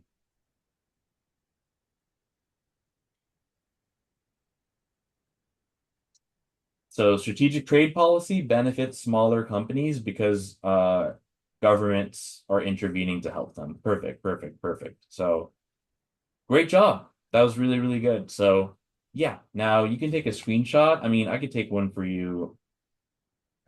I can take. Oh yeah, get the passage with all the highlights as well. Oh, take another one. So you got the Yeah, I got both. highlights and the map. Mhm.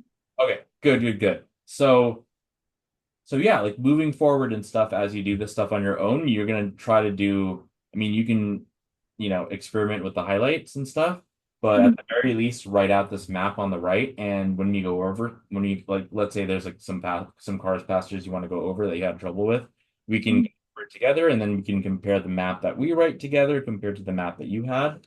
Now, Mhm. um, now what I do is because the number one thing people do wrong is they reread the passage, and you Mhm. want to read it right the first time.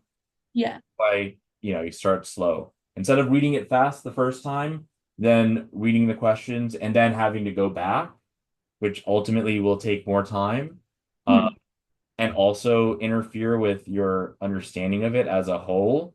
because you can't like, skip around in a car's passage. But good. Okay. And for this question, so sometimes you could answer questions without the choices. But Yeah. I don't think this is like that. So what are your thoughts here? Oh, and so as we do this together, like kind of start from A and then kind of evaluate that and Mhm. go kind of, or like let's start from D here. Okay. So, I'm just gonna read the question really quickly. Oh The yeah. distinction of Japanese and American companies includes the assumption that, and then you should start with the market in question exhibits competition conditions of perfect competition. So I guess the first thing I would have to do is examine what perfect competition is. And perfect competition is basically there being, we said that it was like, um where does it say here? Oh yeah. So I forgot to say something. So there's ultimately, I mean, there's going to be different question types, of course, but the umbrella category that all question types can fall into, like, there's two types. So there's main idea questions, which, again, since the main idea means arguments in more than one paragraph, a main Mhm. idea question, uh, its answer will be, in anywhere pretty much throughout Yeah. the. Now, the opposite would be a structure question, Uh-huh. and that's a question about something in one paragraph. Uh-huh. So for those questions, the answer must also be in that paragraph. Uh-huh. So for the choices that are talking about things in different paragraphs, we could eliminate, and the reason for that is something is called localization. Yeah. So here they're talking about Japanese and American companies. Now, where in the passage, which, They, I yep, think it was paragraph, it's paragraph 5, yeah. good. So our answer is going to be, In paragraph 5. yeah. Um, unless there's something that I didn't include in the map that Mhm. could be required for us to figure it out. So yeah.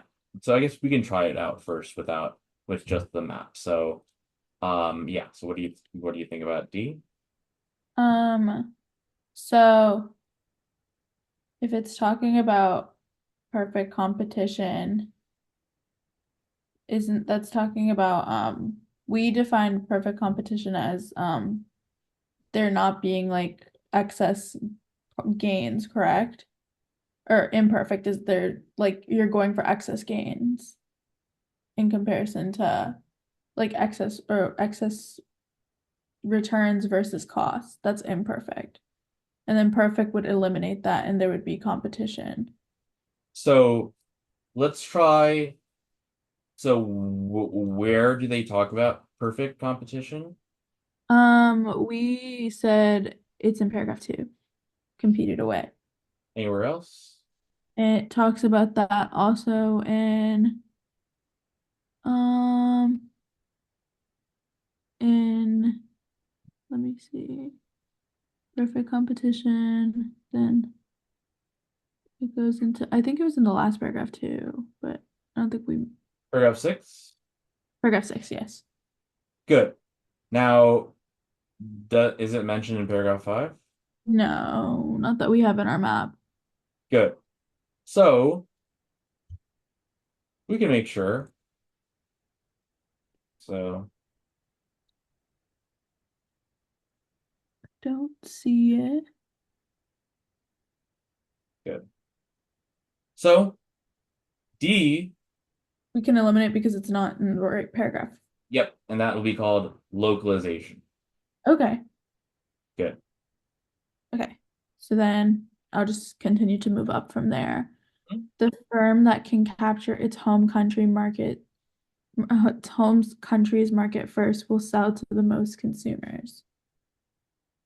Um, so in paragraph 5, it talks about how the Japanese closes its market to America, which allows it to outcompete America because it can increase output by lowering the cost. I don't think it necessarily talks about anything in its home country and exposing itself to that market first. Hmm. It's more so it's more so talking about closing access to America rather than focusing on its home country. Hmm. Yeah, right. So we're just able to tell that if Japan that Japan closed its market to American products, that the Japanese were able to sell more, but we don't know if that means, you know, that they captured its home market first. And Mhm. if that was the case, that would result in selling to the most consumers. So So, yeah. we would eliminate that, right? What was that? Or would we eliminate that or would we leave that open for interpretation? Because I would just eliminate that right off the bat. When you say eliminate, like the choice? Yeah, like cross it out, like just cross it out. Oh yeah, yeah. Hmm. Or cross out. I'll cross out this one too. Yep, you could use like the Alt S as Yes. well. And then Japanese consumers want to purchase American products. I don't think it talks about anything in terms of that either. Okay. Like it talks about anything about it talks about closing its market off to Americans. Oh, wrong one. Hmm. It was S. So sorry, you said that B was wrong because? Because it doesn't necessarily mention anything about Japanese consumers wanting to purchase American products. Wait, and it doesn't say anything about it talks about the Japanese closing its market to Americans. So technically Americans can't purchase Japanese products, right? Hmm. Oh, So wait. Sorry, say that again? it says Japanese closes its market to Americans. So that's how it can outcompete. It's closing its market to America. So Americans can't purchase the products that's what I got. Oh, okay. That could be by fault of what I wrote in the map. Yeah. But what we really was having happen here is that Japan, if Japan closes its market to America, that means Japanese people can't import things from America. Oh, okay. But America has not closed its market to Japan, which means that America can import things from Japan, but Oh, can't export things to Japan. And if you're a country that is exporting more than you import, you're going to make more money. okay. Mhm. So, I mean, there's still nothing that it says that Japanese consumers want to purchase American products, nor would it make it exactly beneficial. Yeah, like, I guess like it doesn't the want part means that it's not going to play a role because they don't have the ability to purchase American products, even if they Yeah. want to. But if the Uh-huh. want to part wasn't there and it just says that they purchase American products, then that can would be wrong because it's contradicted by the passage because we it was made such that Japanese people can only export but not, import. But okay. Yeah. And then A. Yeah, so it leaves at A. Cost is primary factor that influences the decision to purchase a product. Mhm. Um, and then I would say that this is correct because it's basically talking about how it's trying to increase Japan is trying to out increase their output in order to which decreases costs. So Um, that's what mhm. so that's what makes it an important factor, and that's where that discussion comes from of how America's outcompeted by Japan. Yeah, right. Because over here we see that they are reducing unit costs, right? Yeah. And if you lower the unit costs, you can increase your output. Mhm. And that's pretty much what they're talking about in paragraph 5. So yeah, A is going to be your best bet here. Oh, what just happened? You would just have to sign in for the Jack. Okay, let me start sharing my screen for a second because I can't Oh wait, see. no. Oh, let me reshare my screen. Did that make everything go away? No, sorry. I have the screenshots. Yep, yep. Yeah. See if you can. So share your screen. But share the screen rather than just the windows. Yeah, okay. You're gonna now have to show the window that you've had open and then I'll the show the map. uh, Yeah. yeah. Okay. So here's the map. And then let me log into my Jack Weston account really. Oh, it's saying refusing connection. That's weird. Yeah, it's okay. You can check the answers after. Okay. Let me share my screen. Mhm. Um,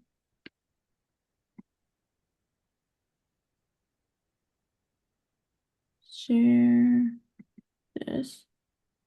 Now this shows and this shows. Okay. So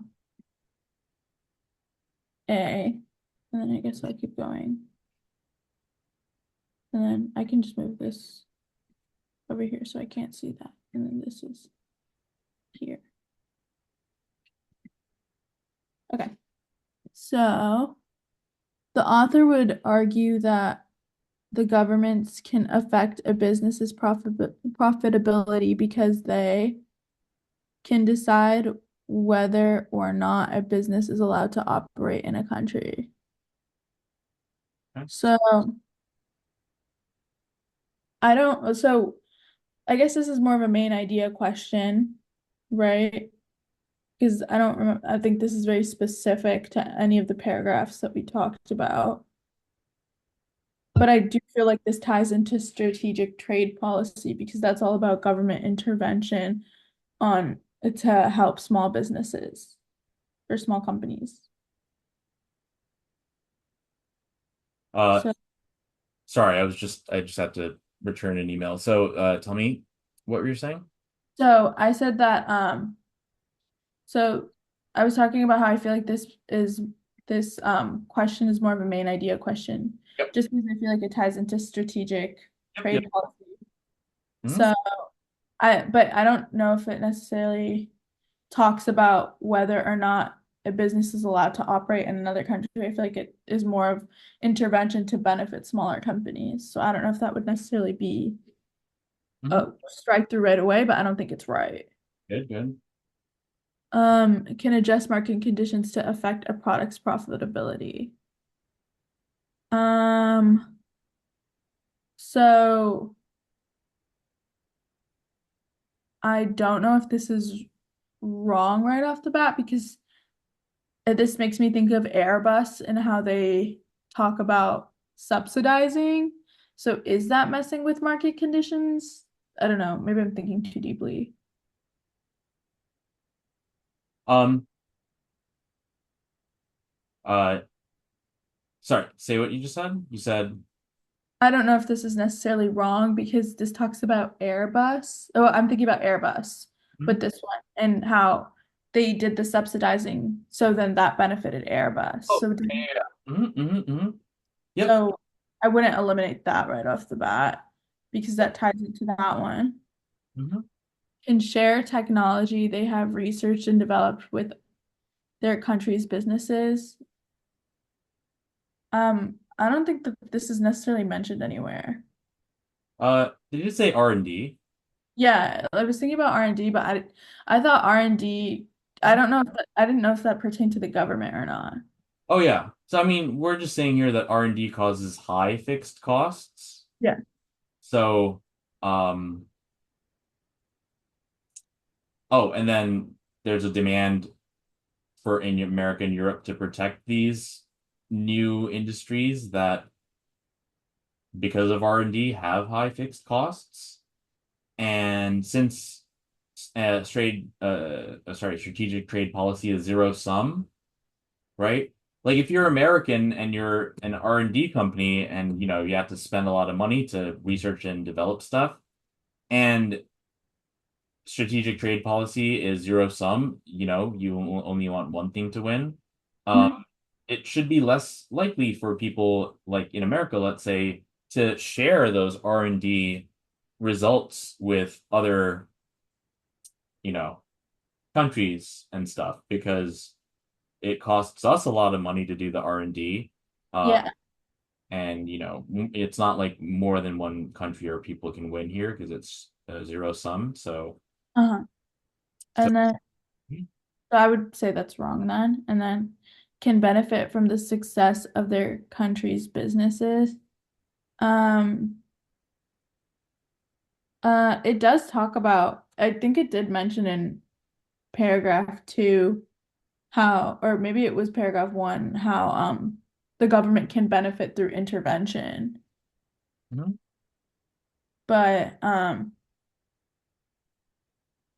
I don't know if that's necessarily the answer because the main idea is kind of talking about government intervention in order to help smaller companies. Mhm. I would say it's B. Yep. Good. Which of the following authors' assertions is most susceptible to empirical verification or refutation? So yes, this is that type of question that, you know, you're definitely going to see because it's really just asking you, okay, which of the arguments either have support or could be proven true or false if you had like evidence. Mhm. So, yeah. So this is like this question is basically talking about like having evidence to prove an argument or to refute an argument. Yeah, but it doesn't have to mean evidence that's already been stated, but Yeah. what argument can be proven or disproven based on empirical facts. Okay. So the costs associated with research and development justify strategic trade policies. So this is mentioned in paragraph six, R&D. Um, but isn't it saying that R&D keeps costs too high, which is the opposite of strategic trade policy? So I would say that's wrong. Okay. Free trade is rooted in the notion that individual businesses are too small to affect prices by themselves. This is mentioned in paragraph one. Okay. Um, um, So is that something that we can prove? I don't think so. They don't give evidence in paragraph. I remember that was the one that we were like, there's not very much evidence about it. So yeah, everything you're saying about evidence is something that I talked about, but I want to make sure that for this question, it's not necessarily asking which of the following has evidence, right? Uh-huh. It's asking Yeah. which of the following, if you had evidence, right, would be most easily either verified or refuted if you had evidence. Okay. So, so like, you're on B, was it? Yeah. So, so yeah, let's say that you had, so like, what could be evidence to support B? Or could there be evidence to support B? Could this be, it's like what you talked about at the very beginning with that one what you were talking about a company. I can't remember which one you Oh, mentioned. like in a video or something. Yeah. Give like a hypothetical. So couldn't that be evidence? So maybe that can give you evidence about maybe like yeah, like a big company that can affect prices by themselves, but I don't know if that is going to be or going to prove or disprove whether the whether free trade is rooted in the idea that individual businesses are too small. Mm-hmm. Like maybe we can have find evidence that says these are some businesses and their sizes and the effect that they could have on the economy. And maybe that can help us prove that businesses could be too small to affect prices by themselves. However, how can we tell that that is what free trade is rooted in? Um,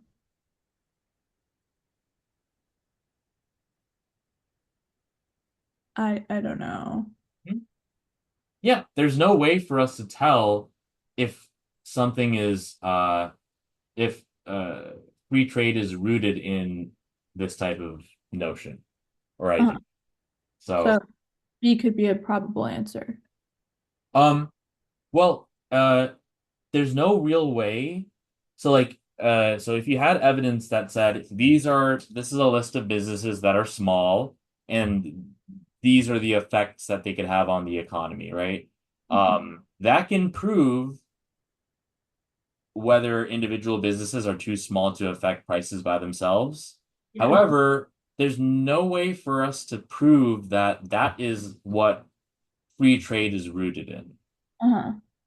So a lot you'll see things like this where like the second part of the sentence might be true, but the first part. Same thing with A. Like for A, I think that the word that stands out to me that makes it wrong is justify. Yeah. Yeah.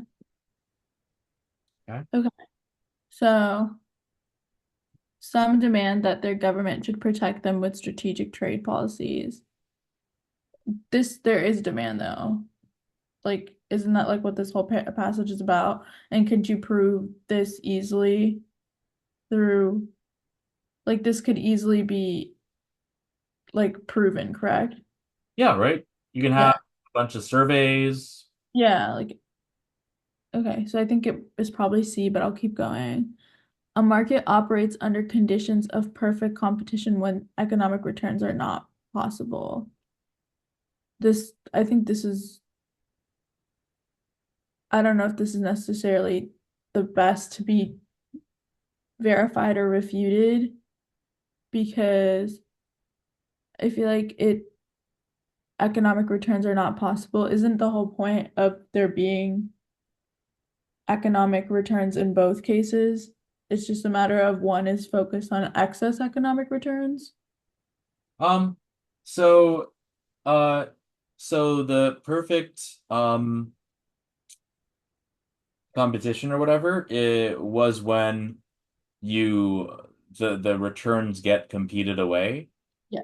So, but D is really giving us a definition, Yeah. which would be a fact, which is something that doesn't really have to be empirically proven or refuted, Uh-huh. right? Yeah. Okay. I guess the wording of this question has just like confused me a little. I Yeah. guess this is a reason beyond the text type of problem, right? Yeah, yeah. I would say like almost, even if it's not reasoning beyond the text, like a lot of this stuff is reasoning beyond the text, like naturally. But Mhm. but really oh yeah, I didn't say this. So like when you read the question, you want to try to rephrase the question, but you've been doing fine for that. Mhm. But yeah, no, this question's really just asking, and it's a common type of question. It's just asking like because I said that, yeah, questions can ask you about, okay, which of the following arguments in the passage uh is backed up by evidence or is not backed up by evidence. They can ask you that. They can ask you this new evidence that they can put in the question stem. They could say, okay, presented with this new evidence, if true, would strengthen which argument, weaken which argument. So that's also something that you'll get. And then this is a third type of thing that you can get, which is just like which of the arguments can be verified or refuted by evidence. Mhm. So for that, we want to be able to tell. So like for A, you know, costs associated with research and development justify strategic trade policies. We can say that, okay, research and development costs this much money, and it's a lot, and it results in this company, you know, not making much of an income, um, and therefore it would need strategic trade policy, which we essentially equated to government helping them out. So all of that stuff is fine except for the word justify because we don't know how can we prove justification, right? Justification is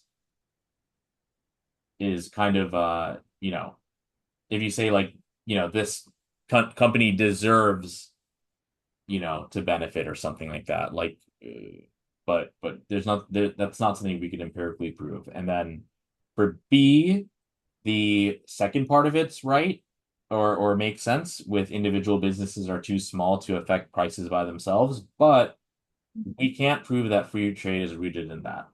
So Yeah. kind of So yeah, I guess I think the answer is C. Mhm. So,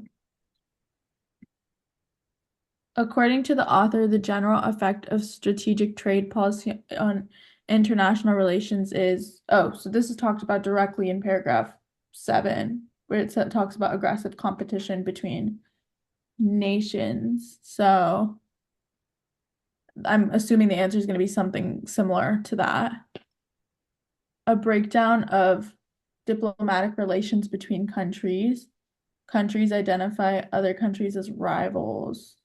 To me, those two sound really similar, but it talks more about aggressive competition. So I don't know if that would break down diplomatic ties. I think it's more of What's diplomacy for? diplomacy is like to have good relations between countries, to not like to kind of have like support when the other country's in need, I would say. When you said to not, what were you gonna say? To not like go to war. That's Yeah, what I was, yeah. So it's that, right? yeah. So now, what could rivals be? Rivals are competitors in my head. All right. Or enemies, but I see it more of like a rivalry as competitiveness than when what one is trying to outcompete the other. Yep, yep. So now, so yeah, you were saying like A and B kind of are similar, but now you see how they're very different, right? Yeah. So yeah, so a lot of times, like you know, if you just think about like a word, especially if you think two choices are very similar, you want to think like, okay, what makes them different? And so, you just have to kind of ask yourself because you might not know that you know it. So Yeah. that's why when you said it and you kind of said to stop, and then started to say something else, I was like, wait, that's the right train of thought right there. So Yeah. yeah, to avoid war, right? Yeah. So yeah, and then rival is exactly what you said. That's more of a competitive thing. So pretty Yeah. much that, yeah. So I'm kind of leaning towards B right now, but continuing on, countries closing their markets to other countries, I don't necessarily think that would happen because it talks about there being intervention, or it talks about there being like competitiveness, but I don't think I feel like that kind of goes along with paragraph 5 as that example, but this is referring more to paragraph 7 where it's talking about that aggressive competition. So we can do this, right? We can say, is this main idea or structure? Yeah, So which I'm thinking more structure and linking it to paragraph 7. so if it was more structure, then well, let's see, right? So what makes you think it'll be that this is structure? It talks about the effect of strategic trade policy on international relationships. And then paragraph 7 talks about, like, I kind of see it as like a line type of thing where there's strategic policy, there needs to be a winner. So that means between different nations, there's going to be aggressive competition. So the Uh-huh. question, the question stem just makes it seem like it correlates more to paragraph 7. So, but we talked about strategic trade policy all over, right? Yeah, kind of as a main idea. Uh-huh. And in the question stem, what are they asking? There's a word in there that can it's Strategic, talking about the general effect of strategic trade policy. Oh, so that would make it more main idea because of the word, what word? because of the general effect. Good, good. Cars is going to involve a lot of awareness of subtlety Yeah. in language, Uh-huh. right? So now this should be more so of the main idea question. Yeah. Usually a structure question will tell you something like they'll mention in paragraph 6 or something like that, or like Uh-huh. another question where they mention the thing about Japan. And Yeah. we know that Japan was only mentioned in one paragraph. That's how we knew that one was a structure question. Now, structure questions, so now if it's a main idea question, right, its answer could be something in more than one paragraph. So Yeah. for the one that says the America versus Japan, right? Yeah. That's in one paragraph. Hmm. So for a main idea question, its answer should be Kind of generally everywhere. yep, yep, or at least not in one paragraph, right? So then I could just eliminate that based off of the fact that this is too localized of an answer. Exactly. Okay. And then a greater economic prosperity for all countries. That's wrong because this strategic trade policy in terms of international relations, it kind of describes that as wanting to like help. I wouldn't say that it necessarily is talking about. I guess now I'm resorting back to my old habit of comparing it to paragraph 7. I mean, that's fine. Yeah, but it talks about how there needs to be a winner and how there can't be, like, it's not necessarily correlated to prosperity among all. Good. So that's why I would eliminate that. And I would go with B. Excellent. Good, good, good. Yep.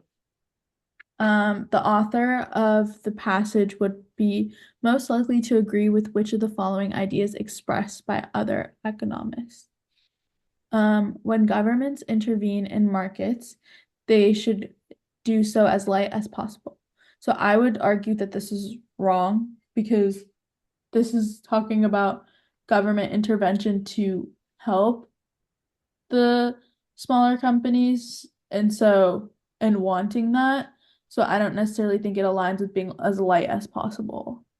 Yeah, right. It's kind of Yeah. like the opposite, so it could be contradicted because the author likes intervention, right? Good. A business that finds itself at a competitive disadvantage should seek government assistance. I would say that the author would probably agree with this argument because it's talking about government assistance to help when there's a disadvantage in the market. All right, now But let's so let's think a little bit about that main idea of ours. yeah, So, what type of business does the author think should have, whatever, strategic? smaller companies. Okay. Oh, so this is, I guess, another nuance because this doesn't kind of talk about what company should seek that government assistance. It just kind of is too generalized and vague for it to be applicable. Yeah, yeah. Or it could be a little bit too specific because they're saying that if you're a business that you are at a competitive disadvantage, then Yeah. be the one that seeks government assistance. Right. Mhm. But we are not using that as the criteria for, you know, for the government assistance or whatever. Mhm. We're basing that on if you're a small company. Okay. Yeah, Yeah. makes sense. So, right. Governments should monitor how other nations manipulate markets. Um, the main idea doesn't, and just generally the passage doesn't really talk about monitoring what other nations do. It's kind of talking about dealing with the market of the country and helping smaller companies through strategic trade policy. So I would eliminate that because it doesn't really align with the message that the passage is talking about. All right. And then D. Government should manipulate trade as much as possible. Um, I wouldn't, I guess maybe I'm at a crossroad now because this seems a little too like Extreme. of a what was it? Extreme. Yeah, it seems a little too extreme for it to be the right answer. Yep. So I would eliminate this. Okay. So that leaves me with C. Yeah. So now two things. So like when you're in a situation like this where C Uh-huh. doesn't scream out at you that it's the right answer. Um, Yeah, thing is that the right answer will usually just be the one that's least wrong. yeah. So you were able to determine that all these other choices are more wrong. Uh-huh. Therefore, this is a better choice. So that's one thing, good. The other thing is that we did kind of talk about this because we talked about, for instance, America and Japan, and we talked about Uh-huh. Japan closing its market. That's Yeah. and then increasing its output and stuff. That's Mhm. working like so that's Japan manipulating its market, right? Yeah. And so Japan manipulating its market would impact the, American market, right? Mhm. And that Okay. should result, yeah, and that should result in the American companies being given that strategic trade policy, which is that being helped by the government. Because otherwise, how would we know that they need help, right? Um, like we know that if Japan closes its market, we know that, that the American companies will need help, and then that could be when we start the strategic trade policy. Yep. Yeah. Okay. Okay. So C makes no sense. Given the information presented in the second paragraph, which of the following statements could reasonably be inferred? So this is a localized question talking only about the second paragraph. Mhm. In a market with perfect competition, only large firms can profit. So we talk about how imperfect, there's big profits versus in perfect competition, those outputs are competed away. So this would be wrong because in perfect competition, the passage talks about how there is no Yep. It's net. not Yeah. good. Perfect competition is not possible. I feel like this is a little too extreme to be the right answer, but Yep. yeah. Strategic trade policies create conditions for imperfect competition. So, this could be right. Mhm. I'm thinking that it could be right because we talk about how strategic trade policy is there to benefit smaller firms in need in Mhm. order for them to gain profits. Mhm. Trade intervention. Oh, so this is wrong because it talks about how strategic intervention should occur in the second paragraph, which is government intervention. So that would be wrong. Yep. Because we hadn't So talked. Yep. let's see. Good. And then it has been said that a country's true value can be seen in how innovative its products are, which of the points made in the passage would best support this claim. So this is kind of a general question, so it kind of goes with it's more of a main idea question because it doesn't necessarily point to direction of where to go. Uh, But wait, we talk about innovation in one paragraph specifically from what I recall. perfect. So and I'm trying to see in our outline where exactly that was. Um, I don't necessarily see it. I think it was in one of the last two paragraphs. Is Uh, this like Is this where I would go back to the passage, or I shouldn't go ever go back at all? Oh yeah, yeah. No, so yeah, I guess the way that I wrote it makes it harder, but it's gonna be where we wrote R&D. Yeah. Oh, yes. Okay, so this is paragraph 6. High-tech companies should be protected with strategic trade policy. Um, doesn't this talk about high trade companies, and how they or high-tech companies, how like their costs, like like this talks about how they're able to it talks about them in terms of perfect competition, right? So wouldn't this one be wrong because they don't necessarily need protection? So what else? So what did we write for paragraph 6?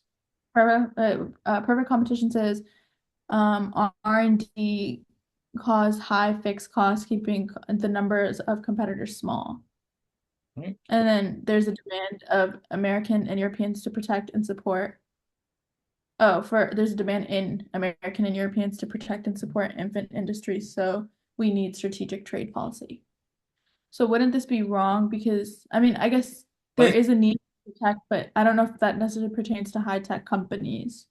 well, so when they say the infant industries, what are they talking about? We're talking about up and coming.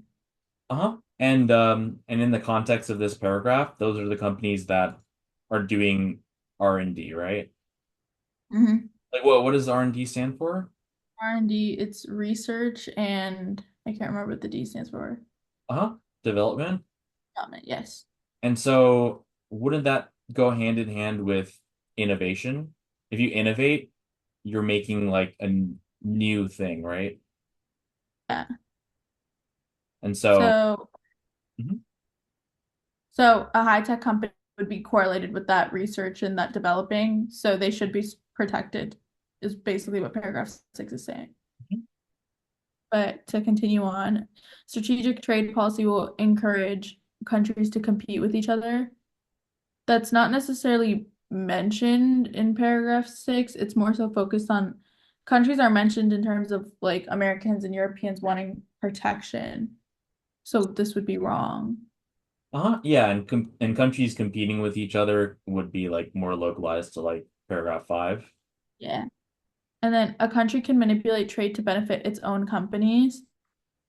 This is talked about in terms of paragraph 5 too, right? That's like the Mhm. Japanese market kind of manipulating to benefit its own companies.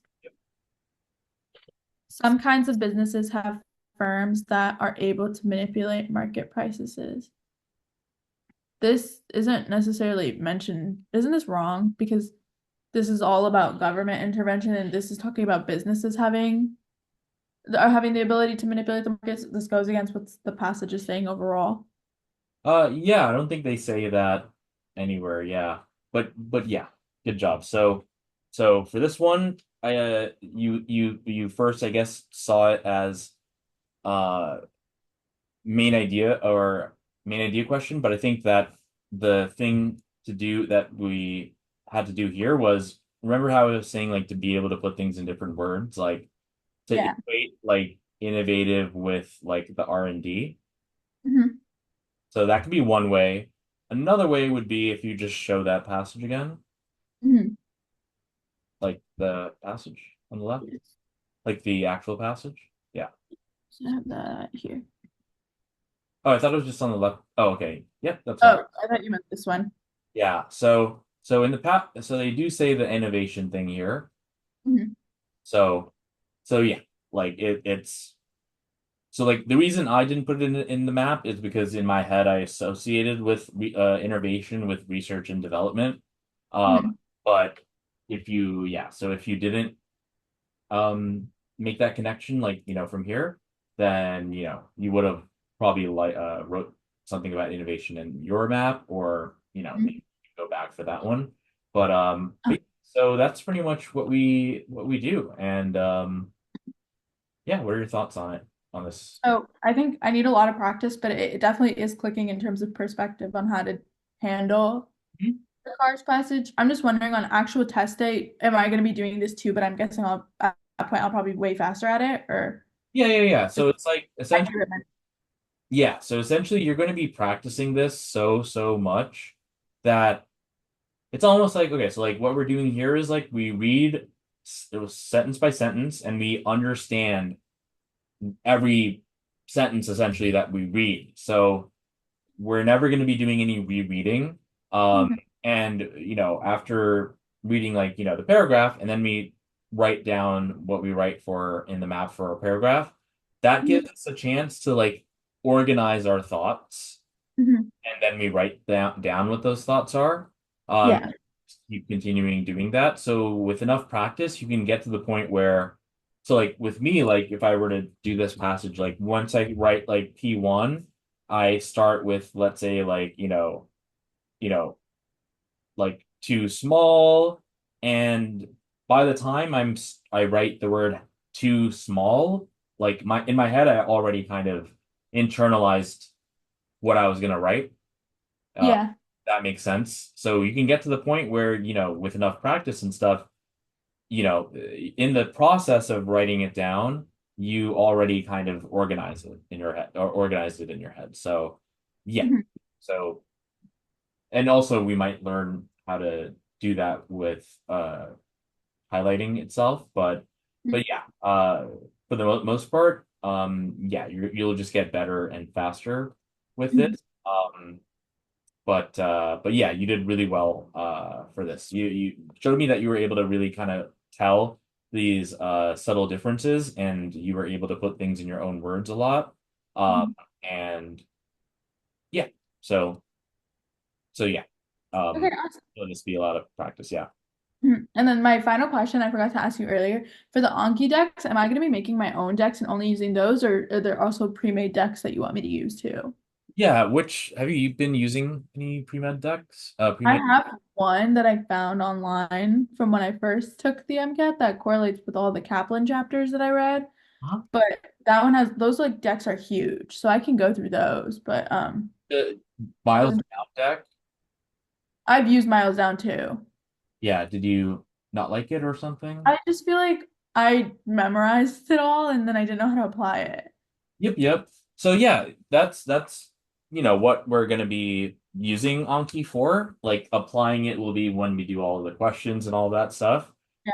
But I got really familiar with what each card was asking for. So, I mean, I could probably review that deck again. I did that one at the very beginning of my studying process, and then I finished that one. so But yeah. So Anki isn't like I don't think of it as something to like finish, because if yeah, you finish it on a single day and you don't do anything else with it, you're gonna forget it, because the entire point of Anki is like, it's like you can even look up like it's called the forgetting curve. yeah. Like on day zero, let's say there's 100 things or whatever things that you have to memorize. Like day zero, you memorize it, you're at 100%. And then day one or one day after, it'll go down like steeply, Mhm. maybe like let's say 80%. Um, Mhm. and then you see that Anki card again, so it goes back up to 100. And so then on day, two, it'll start to go down less steeply, and you just keep doing that. So rather than having you complete an entire deck, I want you to simply do a little bit of Anki every day. Okay, perfect. So, and you think I should use the Miles Down deck for that? Yep. And I think you should start with sorry, there's someone.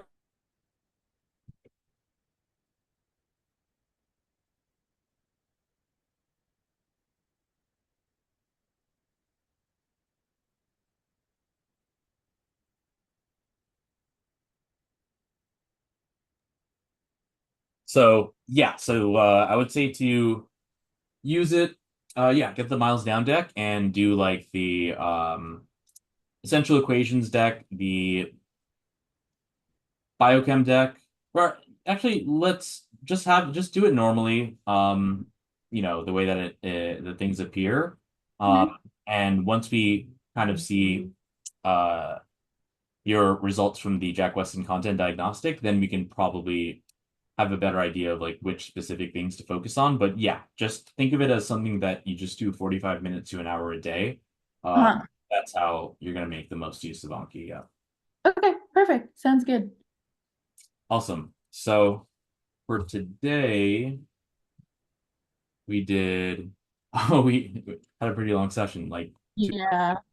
So, um, oh, and then, so this is okay to be on YouTube, right? Yes, yes, this is fine. So should be 190. Okay, perfect. Because I have Zelle through my banking app. I don't have Venmo. So do you have a phone number I can Zelle? Okay, perfect. I put it in the chat. Let me just add you to my contacts. Um,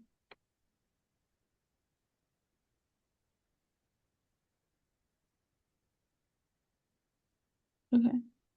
917-293-5992. 5994. 5994. Yeah. Oh, yep. Okay, perfect.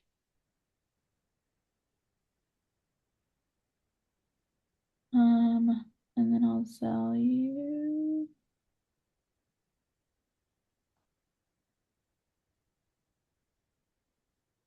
What's your background, if you don't mind me asking? My background right now. Oh, Oh, like ethnicity wise? oh, I'm from Pakistan. Oh, okay. Yeah. My parents are from Bangladesh. Oh, cool. Yeah, I'm friends with a lot of Bangladeshi people. Yeah, I think I have a cousin named Shoheb. Oh, cool. That's your last name, right? Yeah. How much was it again? 190. Yep. 190. Perfect.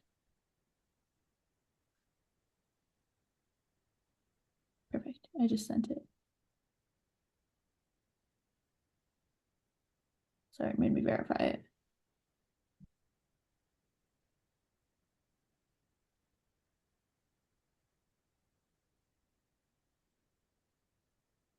Perfect. Did you get it? The